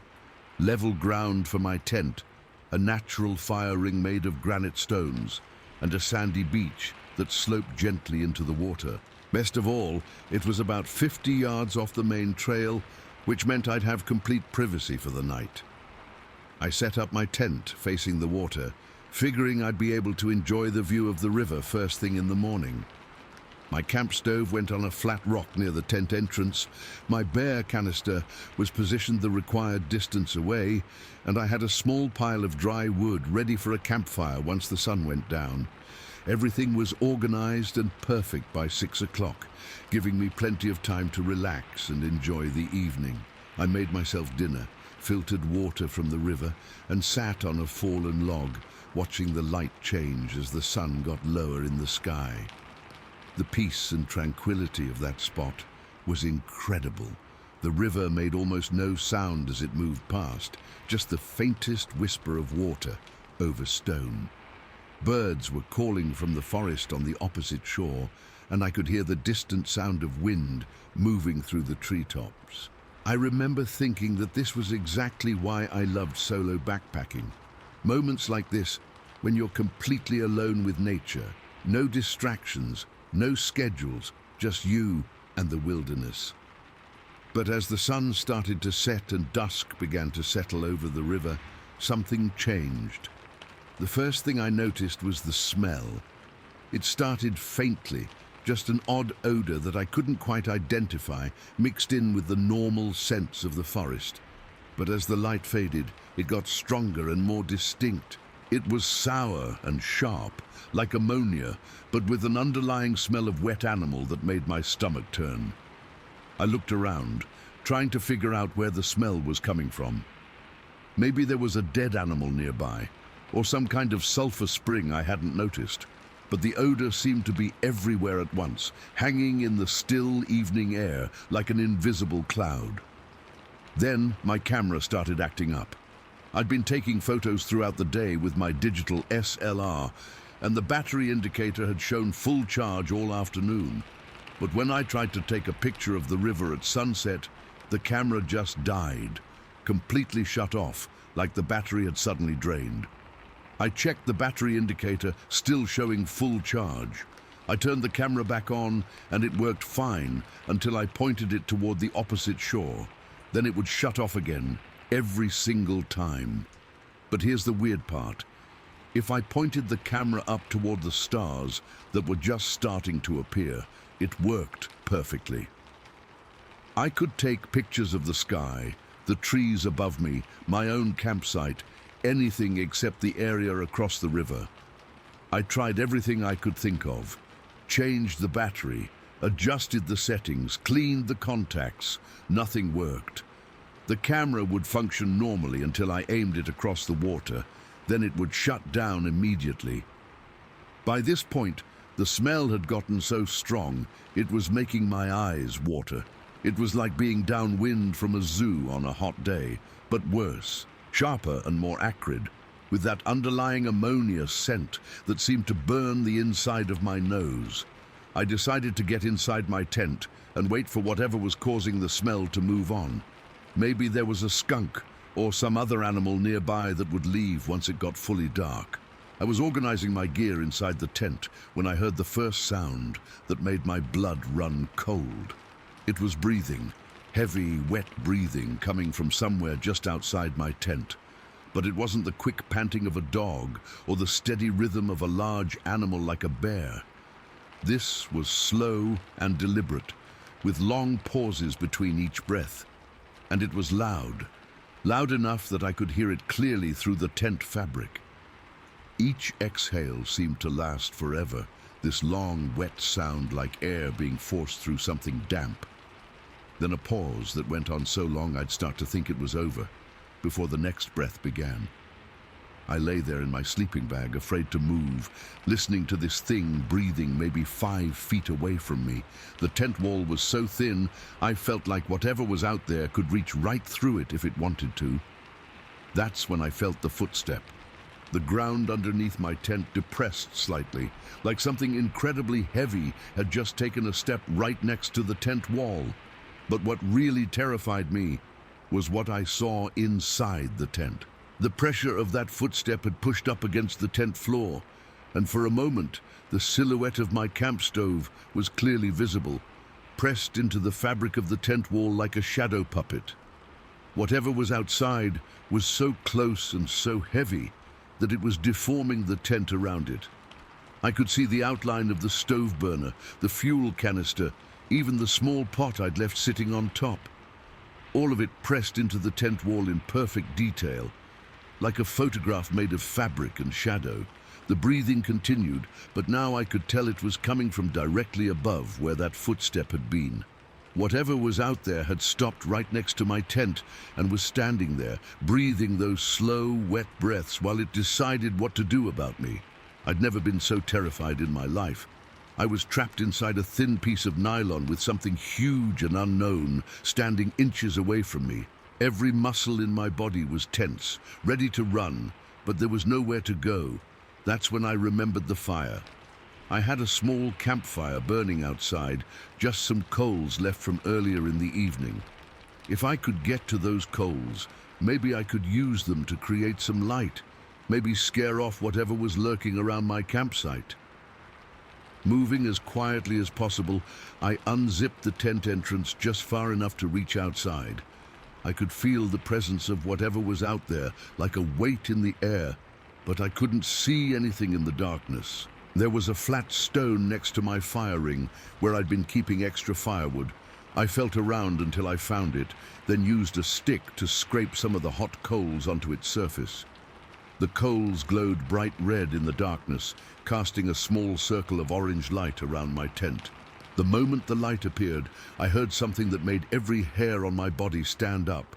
It was a hissing sound, but not like a snake or any animal I'd ever heard. It was almost like a trill, starting low and rising in pitch, lasting maybe 3 seconds before cutting off abruptly. Then I saw the shadow move. Whatever had been standing right next to my tent backed away 2 steps, just far enough that it was outside the circle of light from the coals. I couldn't see it clearly, but I could see its shadow shifting just beyond the edge of the firelight. That's when I heard the water. Drip, drip, drip. the sound of water falling onto the gravel and sand around my campsite. But it wasn't rain. The sky was clear and full of stars. This sounded like water dripping from something wet, something that was shedding moisture as it moved. I held the stone with the glowing coals as steady as I could, keeping that small circle of light around my tent. Whatever was out there seemed to be staying just beyond the reach of the light, but I could hear it moving around my campsite in a slow circle. The water kept dripping, drip, drip, drip onto the gravel, like something soaked with river water was walking around just outside my camp, leaving a trail of droplets as it went. I sat there for what felt like hours, but was probably only about 20 minutes, holding those coals and listening to that thing circle my tent. Sometimes the footsteps would stop and I'd hear that wet breathing again. Other times I'd catch a glimpse of movement just at the edge of the firelight, but never enough to see what it actually was. My legs started to go numb from sitting in the same position, but I didn't dare move. The coals were my only protection, and I had to keep them positioned between me and whatever was out there. Then something amazing happened that broke the spell. A small frog hopped into the circle of light. It was just a little thing, maybe 2 inches long, but it moved with complete confidence across the sandy area near my tent. It hopped right through the middle of my campsite, paused for a moment in the glow of the coals, then continued on toward the water. The moment that frog appeared, I heard the footsteps moving away from my campsite. Not quickly, not like it was running, but deliberately retreating back toward the river. The sound of dripping water faded as whatever had been circling my tent moved off into the darkness. Within minutes, the normal sounds of the night started to return. Insects buzzing, an owl calling from across the river, the gentle whisper of water moving over stones. It was like the forest had been holding its breath and could finally exhale again. I stayed awake until dawn, keeping those coals glowing and listening for any sound that might indicate the thing was coming back. But the rest of the night was peaceful, almost boringly normal after the terror of those first few hours. When the sun came up, I packed my gear as quickly as possible and prepared to get back on the trail. But before I left, I walked around my campsite to see if there were any signs of what had visited me during the night. I found them right at the edge where my little circle of firelight had ended. Someone or something had pushed thin sticks into the sand in a deliberate pattern. They weren't random pieces of debris. They were carefully selected twigs, all about the same length, pushed into the ground in a rough line that marked the boundary between my campsite and the river. It looked like some kind of marker or warning sign, a clear indication that whatever had been out there wanted me to know it had been there, had been watching me, and had chosen to let me leave unharmed. I took a few pictures of the sticks with my camera, which was working perfectly now in the daylight, then got the hell out of there as fast as I could pack up. The rest of my hike was uneventful, but I couldn't stop thinking about what had happened at that river campsite. The way my camera had malfunctioned, the overwhelming smell, the wet breathing and heavy footsteps, the sound of water dripping from something that should have been dry. Most of all, I kept thinking about how that small circle of firelight had been respected. Whatever had been circling my tent had stayed just outside the light, like there were rules to this encounter that I didn't understand, but that it was following perfectly. When I got home and researched the area, I found scattered reports from other hikers who'd had strange experiences along that section of the Pacific Crest Trail. Equipment malfunctions, unexplained sounds, the feeling of being watched by something unseen. But most people who'd encountered whatever lives along that stretch of river had been smart enough to break camp and move on immediately, just like I should have done the moment my camera started acting up. I learned 2 important lessons that night. First, that sometimes technology fails in places where it should work perfectly, and that failure might be trying to tell you something important about your surroundings. And second, that a small fire can be a voice that speaks louder than words, creating a boundary between the known and unknown that even things beyond our understanding will respect. The Pacific Crest Trail is one of the most beautiful long-distance hikes in the world, and I'd recommend it to any experienced backpacker. But there are campsites along that trail where the normal rules don't apply, where your gear might fail for reasons that have nothing to do with batteries or mechanical problems. And sometimes the best thing you can do is build a small fire and wait for morning, trusting that the light will keep you safe until the sun rises and the world returns to normal. Story 15. I've been putting off telling this story for years because every time I think about it, I get this sick feeling in my stomach that makes me want to forget it ever happened. But it did happen, and I can't shake the feeling that maybe someone needs to hear this, needs to understand that there are things out there that know more about us than we know about them. This was back in October 2021 on a farm in rural Washington where I'd been hired to do some fence repair work. The property was maybe 200 acres, mostly pasture land, with a thick forest that pressed right up against the cultivated areas like it was trying to take back what had been cleared decades earlier. I'd been working on various maintenance projects around the farm for about a week, and the owner had mentioned that there was a section of fence along the tree line that needed attention. He said cattle had been getting through somehow, wandering into the woods and getting spooked by something before finding their way back to the pasture. The fence line in question was about a quarter-mile from the main farmhouse, right at the boundary where the open grassland met the dense forest. It was beautiful country, rolling hills covered in green grass, with massive Douglas firs and cedars creating this wall of dark green that seemed to stretch on forever. I loaded up my truck with fence posts, wire and tools, then drove out to the area around 3 in the afternoon. The weather was perfect for outdoor work, cool and overcast, with just enough breeze to keep things comfortable. The section of fence I was supposed to repair ran along the bottom of a gentle slope, with the pasture stretching away to my left and the forest rising up to my right. The trees were old and massive, creating this canopy so thick that even though it was mid-afternoon, the forest floor was already deep in shadow.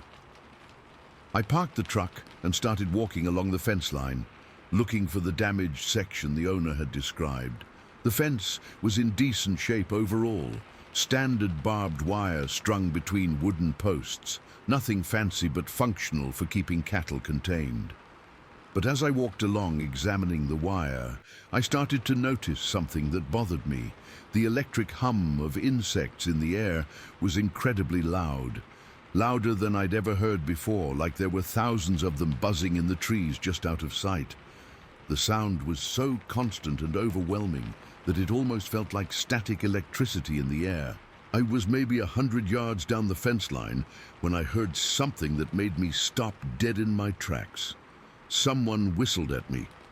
Not just any whistle, but the specific 2-note whistle my family had always used to call me when I was a kid. My father used to whistle that exact pattern when he wanted me to come inside for dinner, and my brothers would use it when we were playing in the woods and needed to find each other. It was unmistakable, a sharp high note followed by a lower one, repeated twice. The same whistle I'd been hearing my whole life, the one that automatically made me look around for whoever was calling me. But when I looked around, there was nobody there. I was completely alone on that fence line, with nothing but empty pasture behind me and dense forest ahead. The whistle had come from somewhere in the trees, maybe 50 yards into the woods, but I couldn't see any sign of another person. My first thought was that maybe the farm owner was out there somewhere, checking on my progress, but he'd told me he was going into town for supplies and wouldn't be back until evening. And besides, how would he know the specific whistle my family used? I called out, asking if anyone was there, but got no response. Just that constant electric humming of insects in the trees. I went back to examining the fence, but I couldn't shake the feeling that someone was watching me. Every few minutes I'd look up toward the forest, scanning the shadows between the trees, but I never saw any movement or sign of another person. The sun was starting to get lower in the sky when I finally found the damaged section of fence. 3 posts in a row had been pushed over, not broken, but actually bent at the ground level, like something incredibly strong had leaned against them with tremendous force. The wire was still intact but hanging loose, creating a gap maybe 4 feet wide, where cattle could easily push through into the forest. This was obviously where the animals had been escaping. I was examining the bent posts, trying to figure out what could have applied that much pressure, when the insects suddenly went quiet. Not gradually, like they were responding to some change in the weather, but all at once, like someone had flipped a switch. 1 second, the air was filled with that electric humming, and the next second there was complete silence. That's when I heard the crack. It came from directly above me, a loud, sharp sound, like a thick branch being snapped in half. But when I looked up, I couldn't see anything in the canopy that might have broken. The sound was too deliberate, too perfectly timed to be natural. As I stared up into the trees, trying to spot the source of the sound, I saw them. Eyes. Dark, black eyes staring down at me from between 2 forked branches, maybe 30 feet above my head. They weren't reflecting any light the way animal eyes usually do. They were just dark, empty holes in a shape I couldn't quite make out through the thick foliage. But they were definitely watching me, studying me with an intelligence that was unmistakably aware and calculating. The feeling of being observed was so intense, it made my skin crawl.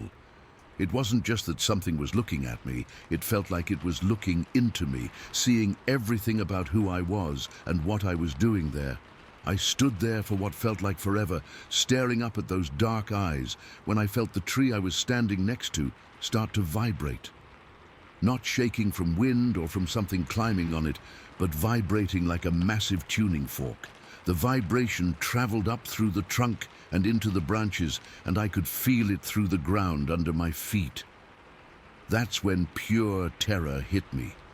Whatever was up in that tree watching me wasn't the only one. There was something else, something much larger and heavier, pressed against the other side of the tree trunk I was standing next to.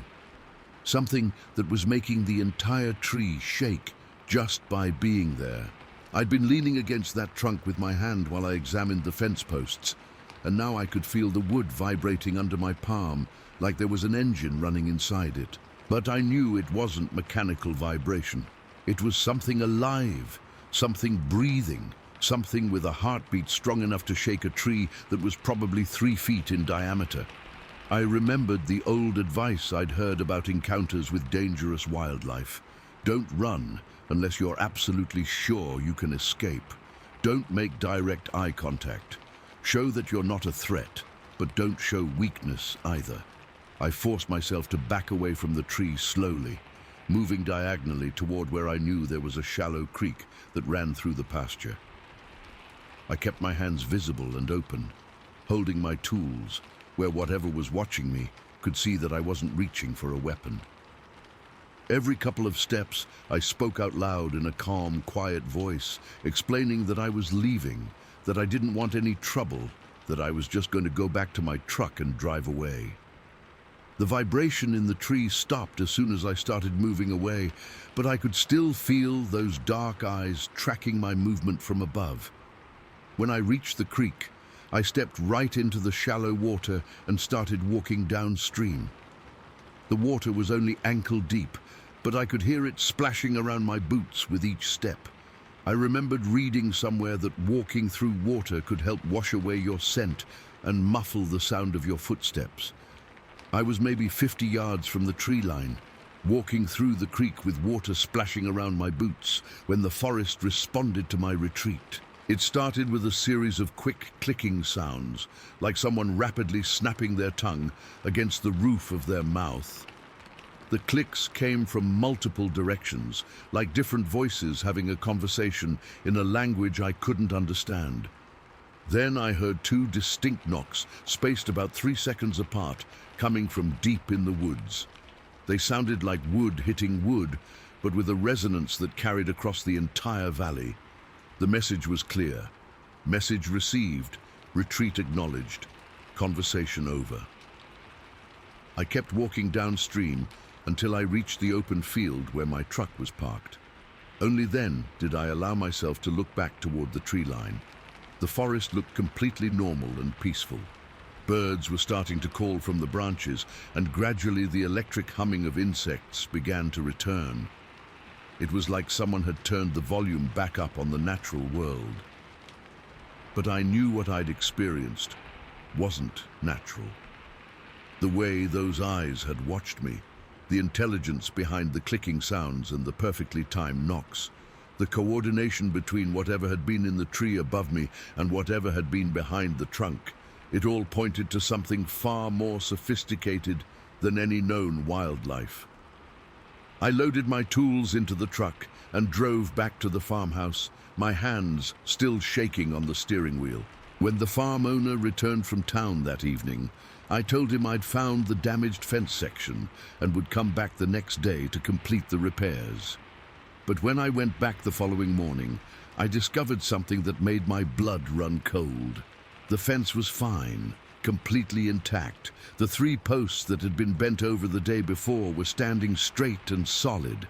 The wire was taut and properly strung between them. There was no gap, no damage, no sign that cattle had ever pushed through into the forest. I walked the entire fence line twice, looking for any section that needed repair. But everything was in perfect condition, exactly as it should be. That's when I realized that my trip to fix the fence had never been about fence repair at all. It had been about something else, something that had wanted me to come to that specific spot at that specific time for reasons I couldn't understand.